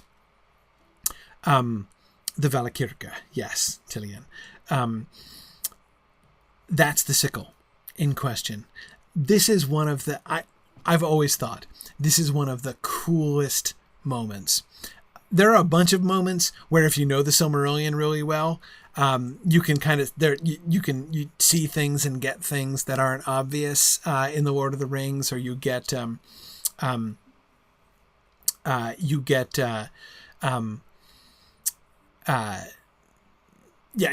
kind of either get references or understand the significance of things when you read the Lord of the Rings. There's lots of payback of knowing the Silmarillion well when you read the Lord of the Rings. This is one of my very, very favorites. This is, I think, one of the most subtle ones. The sign of the sickle in the north is the sign of the vigilance of the Valar, that the Valar are watching the evil and will judge it, and that the enemy will not win. You will, of course, remember the star that Sam sees in Mordor and realizes that there is high beauty that the shadow cannot touch, right? That the shadow is only a small and passing thing in the end. The shadow of Sauron, of course. Sauron himself is only a servant of the great enemy, and that enemy has been judged, and his downfall was surely predicted long before it happened, right? The Valar have not forgotten. This is one of my favorite passages, by the way. When people ask me the question, so are the Valar still involved in Middle-earth, right? Do we have any reason to think that, Manwë and Varda and the rest of them are still like doing stuff? Have they just forgotten about Middle-earth? No, I don't believe they have forgotten about Middle-earth. And this is one of my favorite passages to think about that. That the sickle is, here they are in danger, right? Here they are, it looks like surrounded by darkness. They have this kind of fleeting security, very imperfect security in the prancing pony, from the Nazgul, from the shadow of the enemy, the greatest servants of the enemy who are lingering around outside. Even there, they're not perfectly safe from the thugs whom the Nazgul are able to control. Things look really dark for Frodo right now, right? For the ring, for the whole world, ultimately. But as they are shutting the window, right, Frodo, peering out, sees the reminder, right? Sees the reminder, the promise of the Valar that evil will fail, right? That the evil one will fall, and that good will prevail. And that's the whole point of the sickle. And this night, this night of all nights, as darkness is closing in, the sickle is hovering above Bree Hill. And of course, like it does every night, right? But this night, it has special significance. So and it's so subtle that it's so easy to, I can't even think of how many times I read this book before I thought about the sickle. Must have been sometime when I read the Silmarillion and Lord of the Rings back to back that I was like, oh yeah, the sickle. That's really cool. But it's pretty awesome. There's the sickle outside the window, and there's Strider sitting in that chair that's holding the door closed, right? Putting his body between them and the danger that they would be in. They're fine, right? Things are going to be fine. Looks pretty bad, but things are going to be fine. Yes, Ogwig, the change in the wind in book 5 is the other. That's kind of the biggest thing. That's kind of easiest to point to there. Yeah, certainly one of the first places I go. I didn't say this is the strongest argument. I said this is my favorite. Right? This is definitely my favorite argument. I agree. The change in the wind is, I think, the biggest one. But all right. And with that, we're done with chapter 10. No problem. Next week, we will move back to Buckland and look at the awesome opening of chapter 11. It's going to be great. So next week, we'll pick up at the beginning of chapter 11. That is just as well. And we will, my goal is certainly to get through the Buckland incident at the beginning of the chapter. And maybe if we get there, if we're feeling particularly frisky, we'll get to the beginning of the next morning there in the Prancing Pony. Okay. No, John, we're actually averaging about 8 weeks per chapter now. More or less. I mean, the chapters vary in length, so, it's gonna vary. But no, we're up to like 7, 8 or so weeks, or classes, I should say, per chapter. But we are about to start the penultimate chapter of book 1, right? We are at serious risk of finishing book 1 in the year 2018. I think it might happen. I think within 2 years, we might be done with book 1, right? In which case we'd be on pace to finish the book within 12 years. I mean, who thought we'd be moving that fast? Are we doing the appendices? Says William. Well, it depends. It depends. I mean, by the time we finish, I'm going to be near retirement age, I think. So we'll have to see how many classes I have left in me at that point. But anyway, yeah. All right.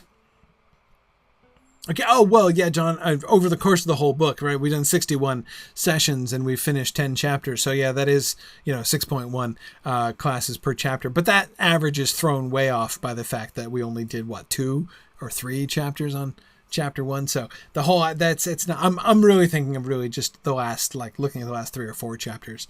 But whatever.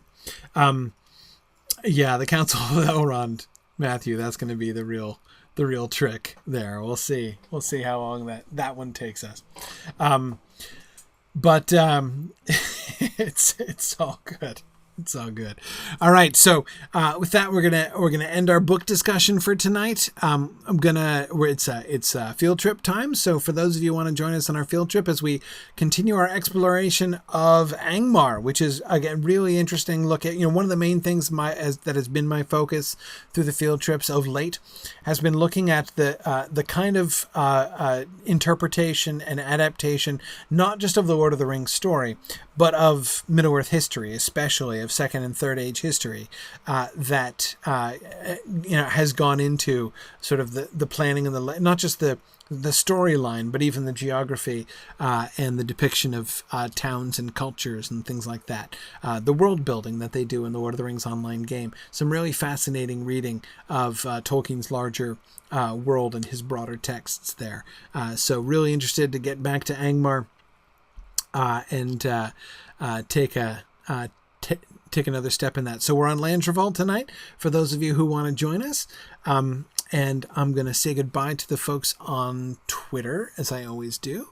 So thanks, everybody, for joining us there. And I will shift. Okay, there we go. Okay. Good evening. Hello, Valori. Good to hear you again. Yep, I'm on as Valori tonight. Okay. Excellent. So 12 years, both our kids be out of college. Yeah. All of our kids be out of college. Yeah, exactly. Yeah, I think, my younger son, Matthias, will be graduating from college at the rate at which we're looking to finish up. So, yeah. Of course, then we'll be able to teleport to the lecture hall, Exactly. Exactly. All right. So tonight we are going beyond the boundaries. So I hope everybody is ready for this. Yeah, with the book 6 to get the charm that will keep the warders from frying you when you pass them. I guess Yes. we're going to find out who did the That's quest, right. There will be no hiding. So if you suddenly drop dead in the middle of Angmar, you'll know why. We're done with you. We're done with you. Yeah. I did not quite forget to have Narnian do that. So he is all set. So look, here I have Awesome. book 6, chapter 7 here queued up in my quest log here. Pretty nice. Wait, that's not the one. That's the one. Let's head out.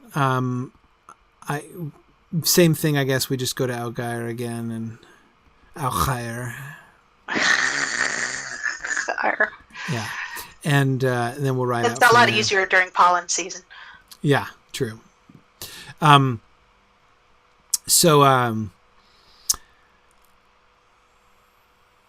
Yeah. Okay. So anyway, what was I going to say? Highway to the danger zone. Yes. Yeah.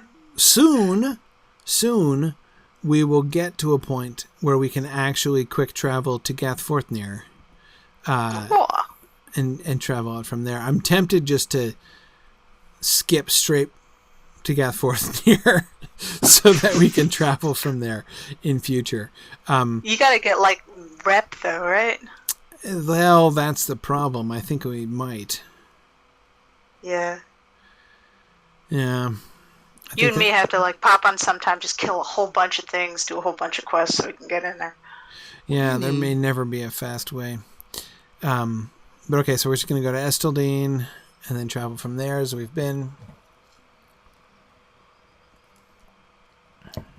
Okay, so the places we've been exploring to this point have been in the the western side of Angmar. And primarily what we've been looking at are hillman settlements, and it would seem that the hillmen were natives there, right? Like this was the native lands of the hillmen, then overtaken. Yeah. Right? Then overtaken by the Angmarim. Okay, so we're just gonna painfully slow travel. Yep. Oh yes, requires acquaintance standing with the Council of the North. Yep. I forget. Those are hard too. Yeah. Dang it. Anyway, okay. Get a whole bunch of gold, go to the auction hall, get all the little boobobs, and just click on the items, right? I think that might be the move. Anyway, only on the server. Right. That's true. That's true. Yeah, I couldn't exactly do that on every server. Yeah. Right. So, okay, as I said, so we're over here. So over here seems to be most of the places that we were looking at. There was evidence of old Angmarim architecture, right, from back in the sort of the high days, the glory days of Angmar, age, right? yep. Yeah. Well, it's not exactly golden, right? What would it be? Like the I don't even know the Iron Age, but that has a different connotation, right? So I don't know. Yeah, well, it's Iron Crown. Yeah. Anyway, yeah. So I don't know, whatever that metal is, unobtainium. Yes, the Obsidian Age or whatever of Angmar. But there seem to be some places which are just the traditional, like I'm thinking of Phyla Crow, for instance, that traditional gathering spot, and that sort of little central area that obviously has significance. Some of the other places that we didn't see in our field trips, but which you can see if you complete all of the local quests down there in Ramduath. The like sacred piles of stones and things like that, right? All those places. And totems and stuff. Exactly. There's plenty of evidence that this area is the ancestral home of these hillmen, right? So that when the Witch King comes up and establishes Angmar originally, the first thing that he does is enslave these hillmen, right, and corrupts them. And after the fall of Angmar, they hang on, and we see, the different tribes, some of whom still retain, their sort of old ancestral connections to Angmar, and others of which have repudiated them, perhaps resisted them all along. I tend to kind of think that the people, and I'm forgetting what they were called already, the Trave Galorg, is that it? Yeah, Trave Galorg. Yeah, the Trave Galorg down in Alkhair are people who have, like, fallen away from Angmar, right? Have turned back from serving Angmar. It's really hard for me to imagine that they resisted here the whole time, right? That I feel like they learned their lesson. Like, well, we did that last time and it didn't work out for us and we were pretty miserable. So why would we do it again? Right. Yeah. So, it's interesting to kind of see those different. I mean, I think of like when we were up at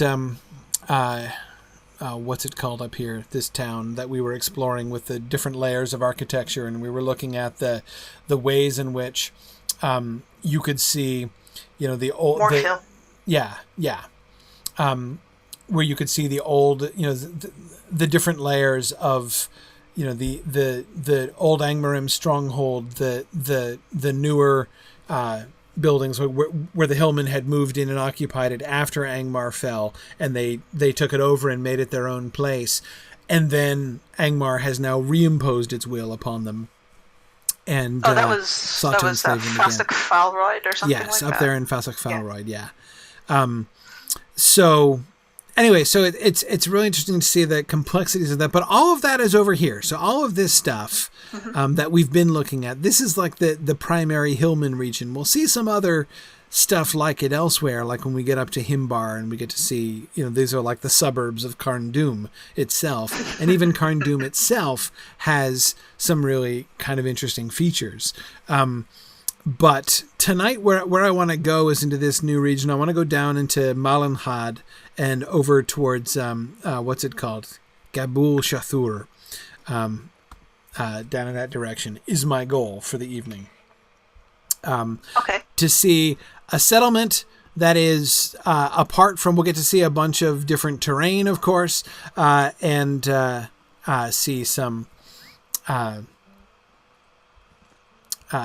other areas and other kinds of settlements outside of the Hillman's range here. William is asking, will we be doing the Urugarth and Carndum instances? Well, my answer is, if that's the only way I can get into those places, yes, definitely, because I want to. I think you can get to get Carndum without there, but you need the key. You need the key. To Right? You need Carndum to run around willy nilly. Yeah, there are quest issues that have to be done there. So that's in the maybe pile. Yeah, exactly. We'll see what we can arrange. Especially with the way that I'm jumping around on different servers, I'm not going to be able to do, things that require intensive prereq questing on every server. Yeah. Have mercy on our alts. Yeah, it's going to get tricky. Okay, so actually I want to head over this way. Okay. Yeah. I want to kind of skirt the hills here. And the baddies, too, for the sake of the lowlies. Yeah, they're a bunch of wolves. Yeah, it's hard up here. here. Yeah. Oh, this place is just peppered with them.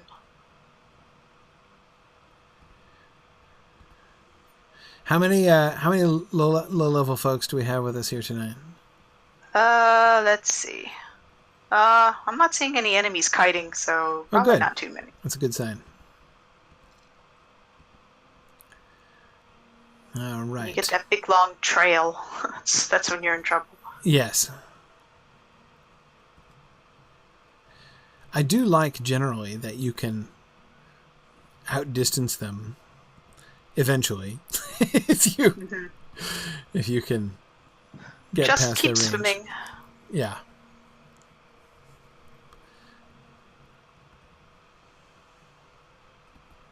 Okay. Almost there now. Sorry, I was trying to take up the vanguard. Let's see.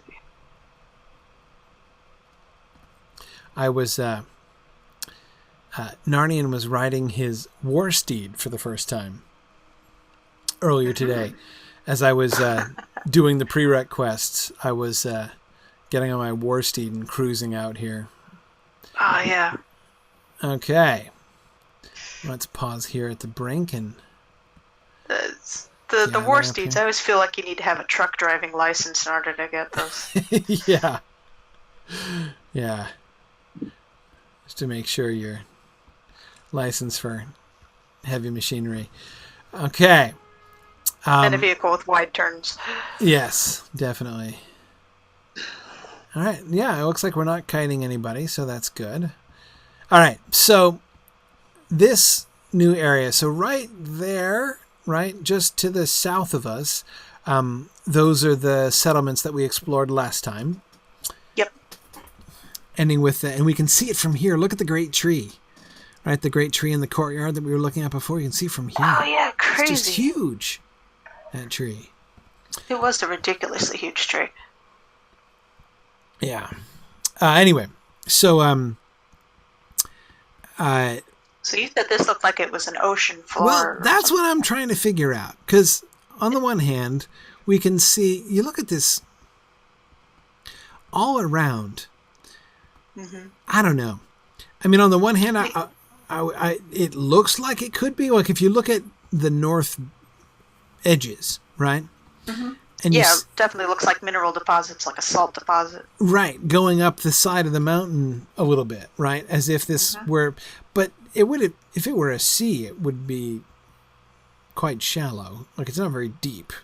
You'd expect it to go down. It's very flat.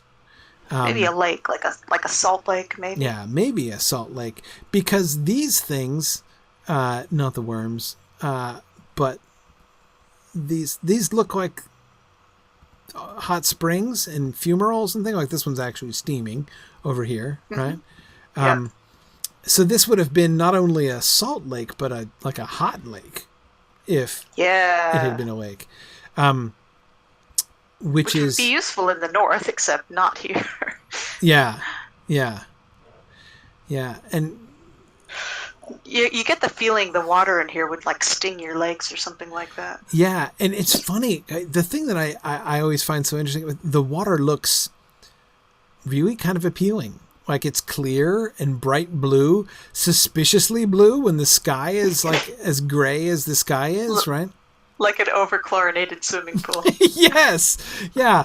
I always have this experience when I'm riding through here. I'm like, oh, these lakes look really beautiful, and it's like, they look too beautiful. This is suspiciously colored, actually. Because you're right, about it looks the turtle that's trying to toss me 500 feet. Yeah, it used to. I mean, it does look like it's just unhealthy. O'Malley says it used to give you damage to enter the lake. I didn't know that. I believe that. I seem to recall that, but then it's one of those things I can't tell. It's like, did I imagine that or did they change it? I don't remember. Right. The other thing that I'm interested in are these dead trees. Yeah. Because if these trees which appear long dead, like the one in the courtyard there, are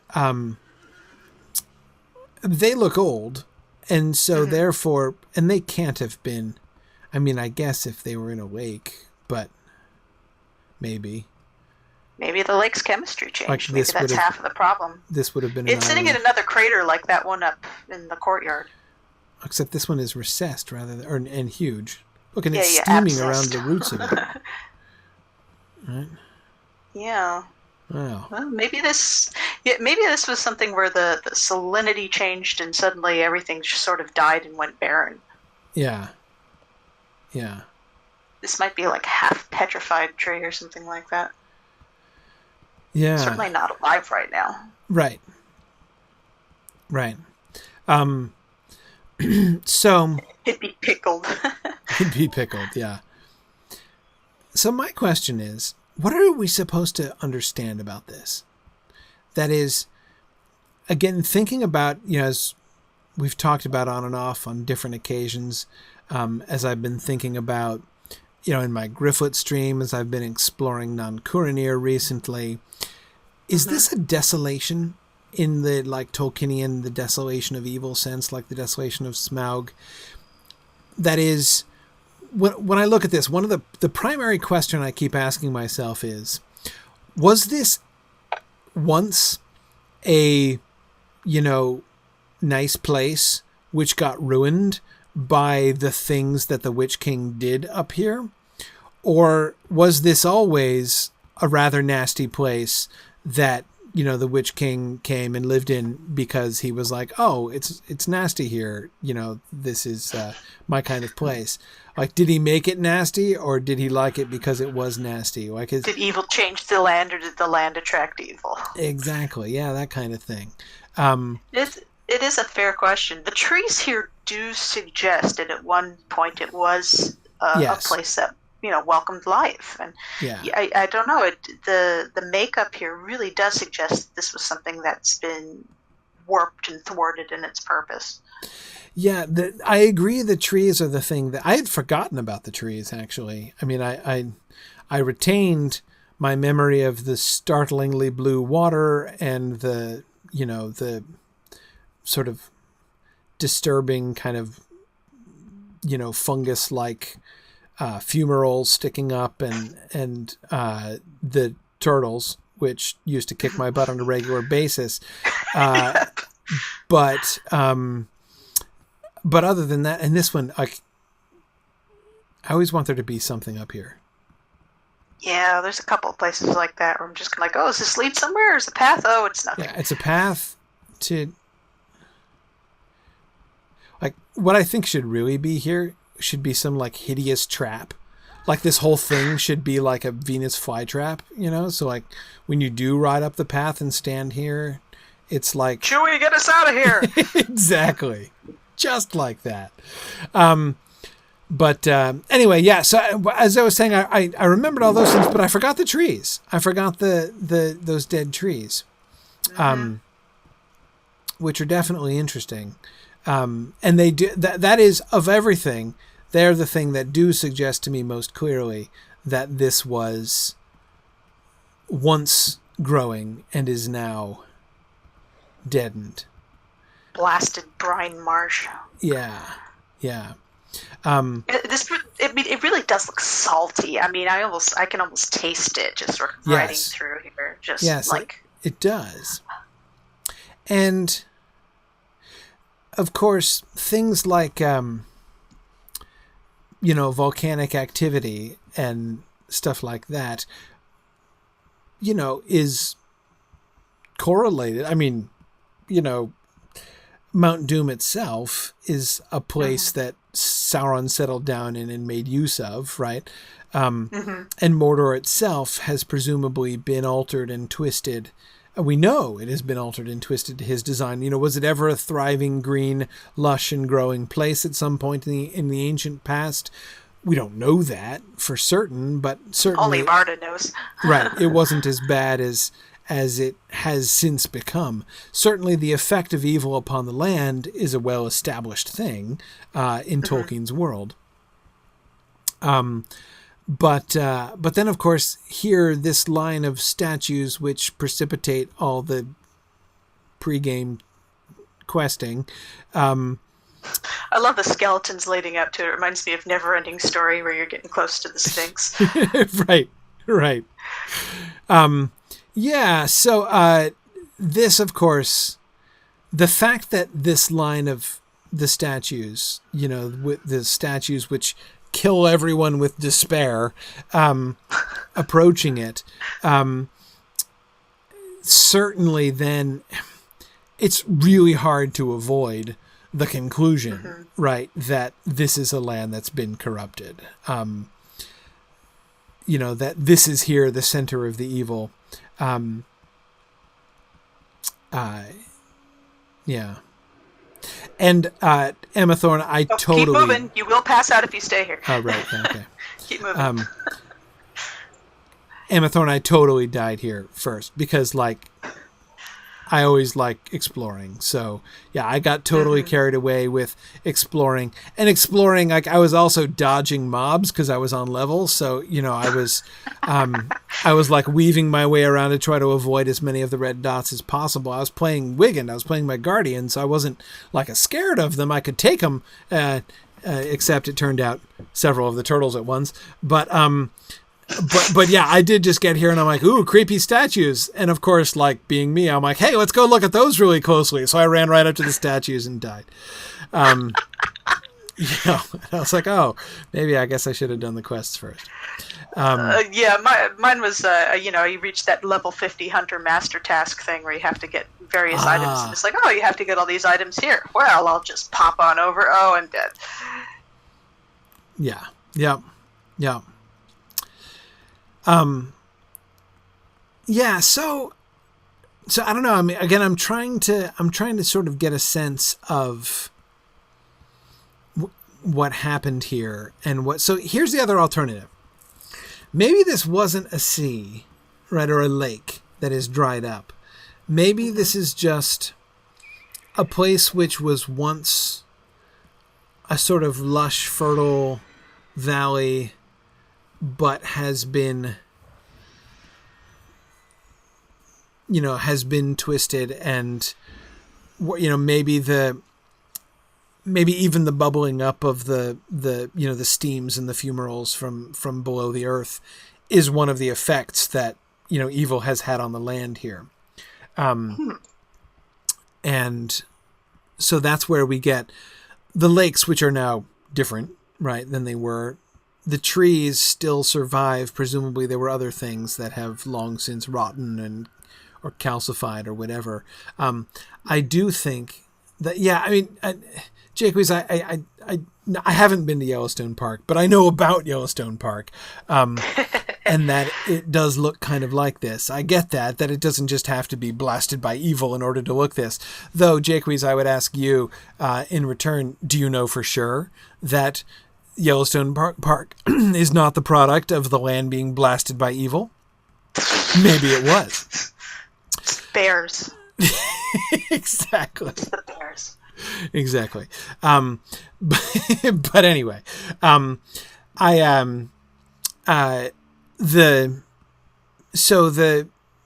statues, right?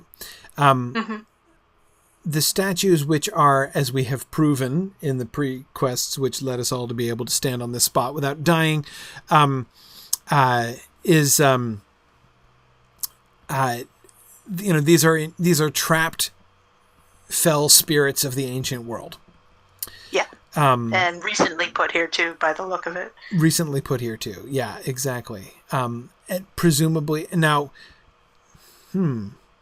how recently? They don't have any mineral deposits on them. They're all in a straight line. Yeah. None of that could have happened if there was still water here. And I do maintain there was still water here. Look at the cliffs around us. Yeah, the cliffs everything up on the north. Here Yeah, I agree. So steep do indicate everything's been cut down by water. Oh, okay. How long are we going to stand here, man? Oh, just a while. I've got enough morale. I just wanted to look at the stonework. Yeah.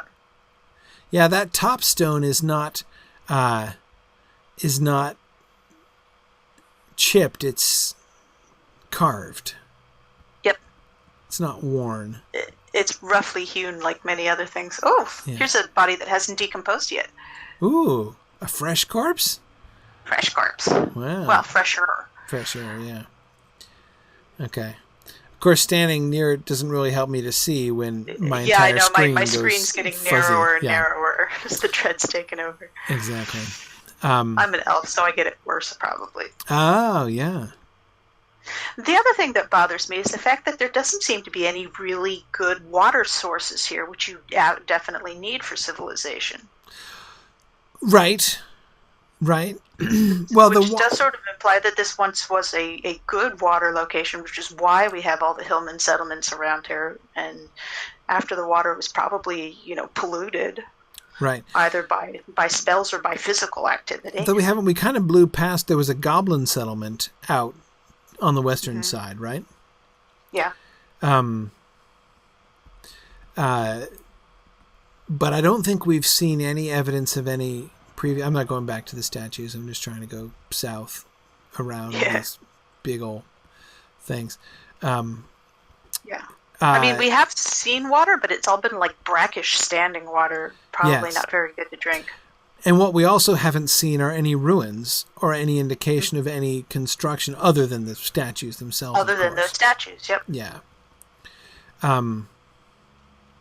Which, of course, would be explicable on one of two bases, right? Either this was always this kind of like volcanic basin, or this was underwater, so there were no buildings here. Either one of those hypotheses would explain why we don't get any old, building ruins out here in the middle of this plain. This would be a very large volcanic crater. But then again, I know Yellowstone is a very large volcanic crater, so... It's not impossible. It's not impossible. And the other thing is, what would explain the sudden salinity is if some sort of freshwater tributary got cut off, dammed, or dried up. Mm-hmm. That would change all the makeup of the lake. That might be what led to this. But it's also clear that something evaporated, like maybe it's the hot activity of the hot spring itself, but all the water has not just, gone somewhere else or been deposited somewhere else. It looks like it's just dried up. Yeah, and the trees, again, I come back to those trees, right? Mm-hmm. If this had been, like even a hot bubbling salt lake from wall to wall in this valley before, those trees would never have grown there. Nope. So it's the trees more than anything that convince me that something happened, whether it was the volcanic action itself, which is a recent thing. Mm-hmm. Let's see, where are we? Oh, we're still. Well, it does remind me. Tolkien always talks about the bad guys polluting the areas too by building their, satanic mills on England's green and pleasant land, sort of thing. Right. But this is the first time it looks like some sort of natural nonsense has happened. Other stuff is like, this is dragon fire. This was raised by a god of destruction. This was polluted by horrible machineries. The trees were cut down and water sources polluted. This is the first one I've seen. It looks like some sort of magic or nature's taken hand to it. Yeah. And I wonder how long ago that was, how we're supposed to understand that coming to be. Well, yeah, and the question is, how are these hillmen surviving? Right. Well, I mean... That would be, of course, be a way to maintain a hold on minions by promising them stuff that they can't get from the landscape. Right. Now, there was... Well, I mean, of course, there's water all over Algair, and that is presumably fresh water. Doesn't look fresh. Well, it looks pretty not awful. Fresh in that sense, but fresh in the sense of not being salt is only a little bit of typhoid. Yeah. Yeah. Now, as far as people were asking questions like, "What do the turtles eat?" The slugs, I don't know. I mean, like, I really don't know. The turtles eat the slugs, and the drakes eat the turtles, and the bugs eat the corpses. Yeah, and the slugs eat the bugs, and so it's got to be, they're leeches, right? You're right, they're leeches, not. Draw a chart to put in the classroom. Yeah, exactly. I think we have to assume an internal food chain, because there doesn't seem to be much else. One of the reasons I stopped right here is that right here we seem to be right at about the top of the. Discoloration at the bottom of the cliffs, right? Yep. Yeah. So if this was once a lake, we are like, our heads are at water level, essentially. Well, yeah, this is where you push your boat down into it. Exactly. Back in the old days. So, and who knows how old those days were. Lord. But so now Amalia is pointing out we do have grass down around here, right? As we get closer to the mountains. Right, we get grass. It suggests that island with that big, huge fumarole on it was an island. Well, but that might have been pushed up since then by. We're not quite deposits. Sure landscape-wise what was here. Also, remember we saw the courtyard last week, and that would have had a beautiful view of whatever body of water this was. That would have been beachfront property. Yeah, that's what we said too. I think so. Yeah, absolutely. Beachfront. Yeah. Okay. Well, let's go up here and see what we can learn about this settlement. Yep. Here's the lichen and moss and grasses coming back. Yeah. Starting to blasted cedar tree here. Right. Okay. Gabil Shathur kind of gives away who lives here. It's hobbits, right? No. Yeah, totally. What do you need? Okay. Yep, here's the dwarven masonry right here. Yes. Just like Othrakar. Yeah. Yeah. Even with the bridges overhead and stuff. Not exactly the same. It's not all as kind of low slung as Othrakar was. Othrakar, you guys well remember, in North Downs. So this is all native dwarf architecture. That is, there's no evidence of like that dwarves moved in here and took over or built upon another settlement, right?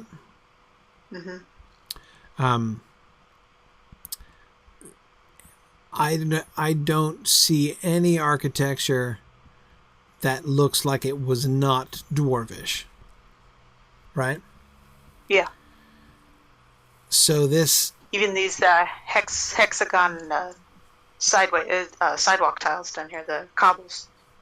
Oh, right. Yeah, the cobbles. Oh, yeah. Yeah. Oh, that's really interesting, actually. You look at how they're laid, and it looks like they're not exactly cobbles. Because you look at where they're scuffed up. These are not separate stones that are laid down with like mortar in between them. This looks like a solid floor of stone that has been carved in these hexagonal shapes or octagonal shapes. No. Yes. I don't know. You can get tiles like that at Home Depot, and then the grass is just growing up in between it. But no, but it's not grass. So like you can see where it's been gouged. Right, places where it's been scarred, it's stone underneath. So I don't think that grass is growing exactly in between. Maybe moss is growing on it, but I think that this was solid stone. Yeah, that would make sense considering where we are. They probably carved this into this little box canyon here. Yeah. Yeah.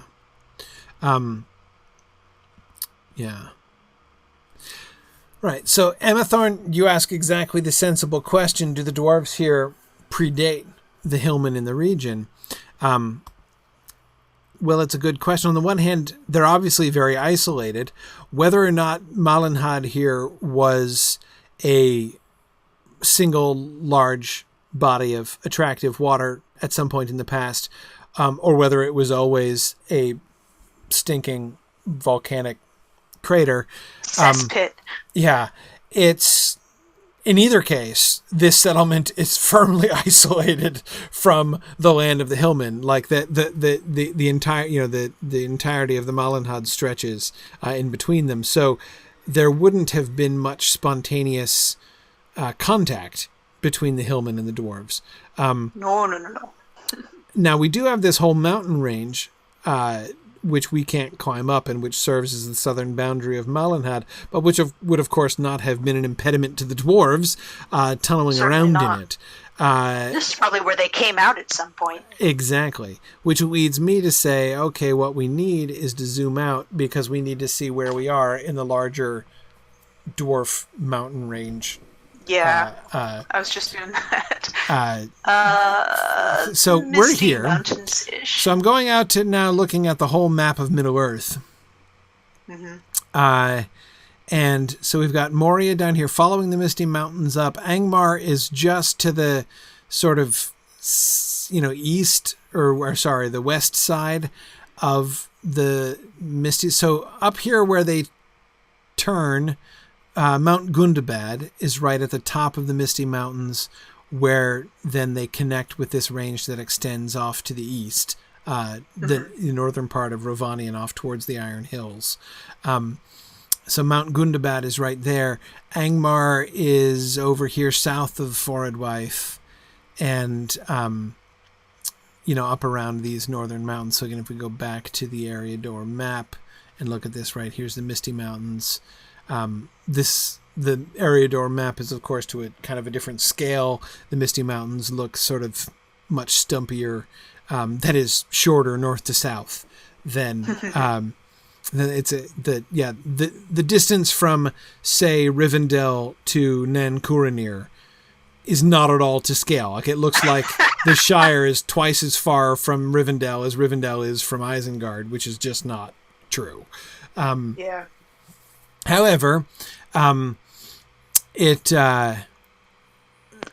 just looking at it where it is in respect with the mountains. Now, so we know that there have been, obviously, dwarf populations. We got Moria underneath here, down towards Eregion over here. So again, looking at just the Eriador map, we have, you think of Moria proper being just to the east of Eregion down here. But of course, within the game world, they imagined the caverns of the dwarves extending far north into the Misty Mountains, so that in the Misty Mountain region, we had all that dwarf population up here, ultimately up to Heligrod, right? Yeah. And am I remembering correctly? Was Heligrod originally? It was like Moria North, right? I mean, it was the people of Durin. It was the Longbeards who originally made Heligrod, right? within the game world, I think. Yeah, I think that's what because I know when I was first exploring the Misty Mountains, I was very curious. I was very interested to find that there were dwarves there, and wondering what relation that bore to Moria, or whether they were imagining this to be the southernmost edges of a different dwarf clan.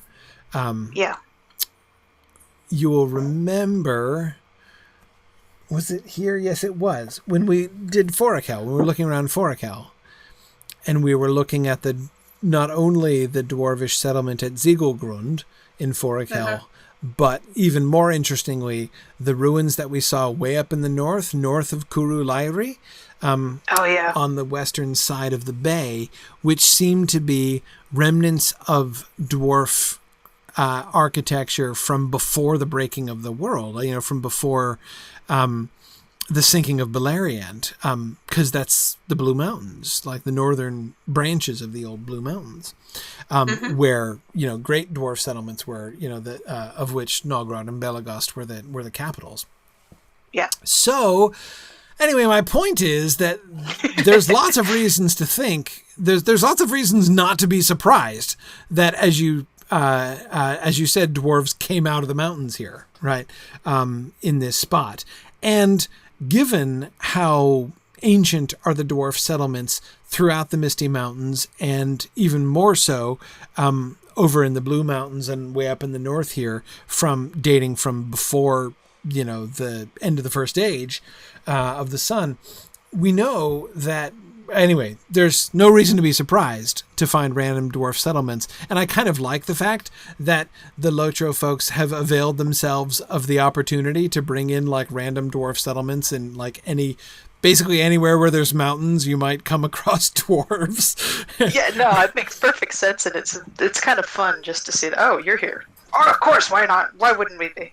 Exactly. Yeah, no, it is fun, and it works. I mean, it works for me anyway. I have no problems with it. And yeah,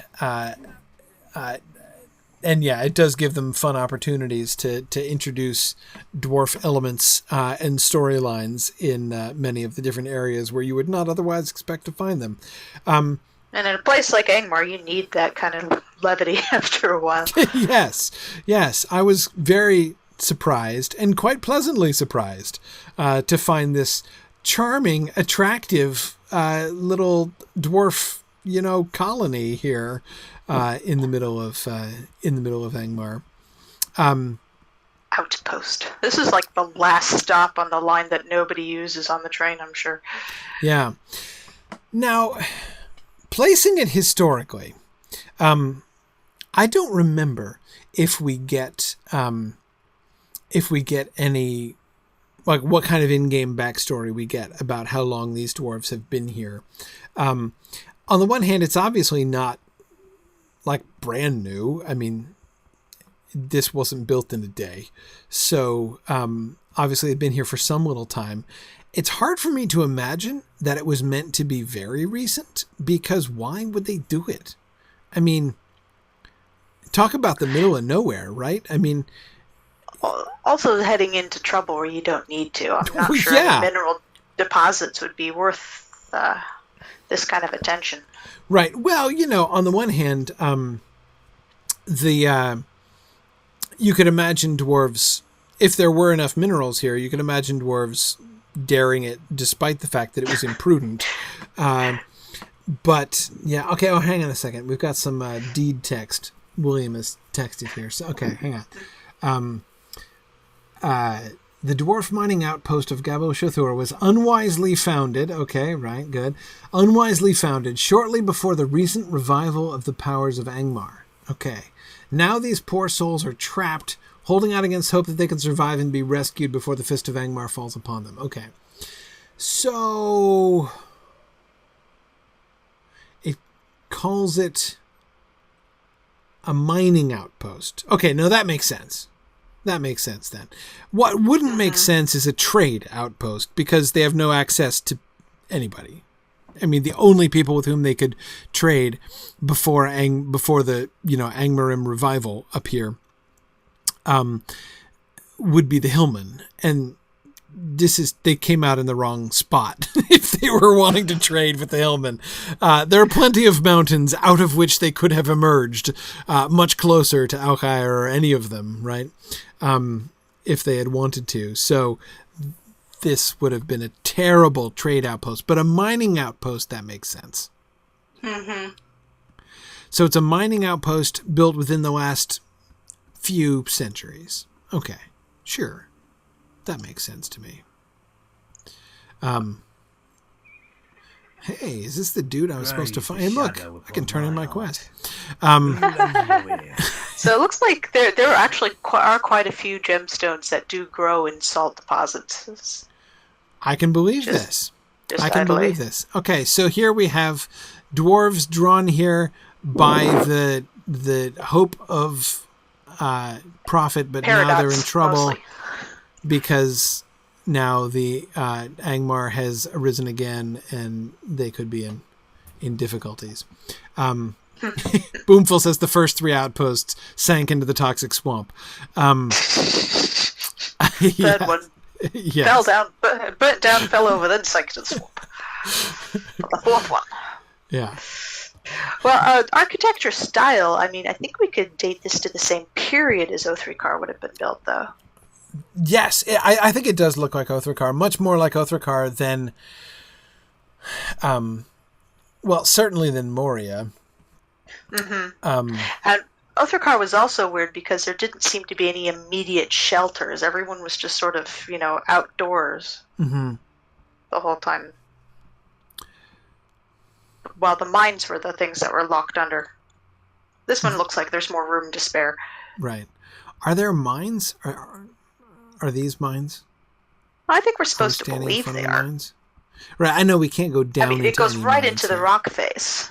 Yeah. I guess, yes, presumably the mine entrances would be somewhere behind some of these doors that don't open, right? Some of these would be residences and whatnot, but again, I'm thinking of Othrakar, where there were, clear mines, whereas here we... Yeah, it might just be a transportation route. Yeah. They go out, they mine the paradots, they bring them up here and transport them to wherever they need to go. Yeah. Via goat. Yep. Okay. So that's cool. See, they got their wagons here. Yes. So we have a relatively recent... so this is not a relic of ancient days. This is a new comparatively new entrepreneurial dwarf attempt. High risk, high yield venture. Yes. Okay. It's getting late. All right. We should probably end here. We'll explore the far eastern reaches at some other. I think next time I want to go... going directly to Gathforthnier might be vain, as it's not going to help with quick travel anyway. So I think maybe we'll just take the slow way there, since I probably won't be quick traveling anyway. So anyway, what I would like to do is to go up the main road, up towards Imlad, Balcorth, and around through there, and explore up through into Himbar and Barad Gularan and all these other really interesting locations here in the north central part of Angmar. Okay. So having come through the middle of the Malanhad and down into the southern parts to see Gabil Shathur down here, I want to go on the northern bank of the Malanhad and then up into the northern reaches, and we'll get out towards the Rift and certainly ultimately work our way up to Karn Dûm as the great climax of our Angmarim exploration. Which server are we on next week? We're on Crick Hollow. So once again, make sure all of your alts have finished Book 6 up to the completion of the Warding Stones. That's right. So yes. Quest is started in Esteldane. Excellent. Yeah. Actually, I found I had to go to Rivendell. Rivendell? Yeah, I had to go to Aragorn and Rivendell to send me to Direvon in Esteldane. Oh, of course. Which is the thing that you get when you complete book. So if you've completed book 5, then you can pick it up at Esseldean. But yeah, I had to go all the way back to Rivendell first. Yeah, you got the Silithir, by the way. Go over here now. Right, exactly. All right. Okay, very good. So thanks everybody for coming along. This is an interesting exploration here. Love to think my way through Angmar here. Again, next week, I always pause and am I forgetting that I'm not going to be here next week? No, I will be here next week. It's the week after next. I probably won't be here, but I will be here next week. Awesome. I will look forward to joining you guys again next week when we start Book 11 and then begin the exploration of kind of the heart of the Angmarim territory here. But all right, thanks very much. So thanks, everybody, and I'll see you guys next week. Bye now. Bye. Thanks for joining me on this epic exploration of The Lord of the Rings and of Standing Stone's video adaptation of Tolkien's story. If you are having even half the fun I'm having on this journey, I hope you will consider supporting the project by donating at signumuniversity.org/fund.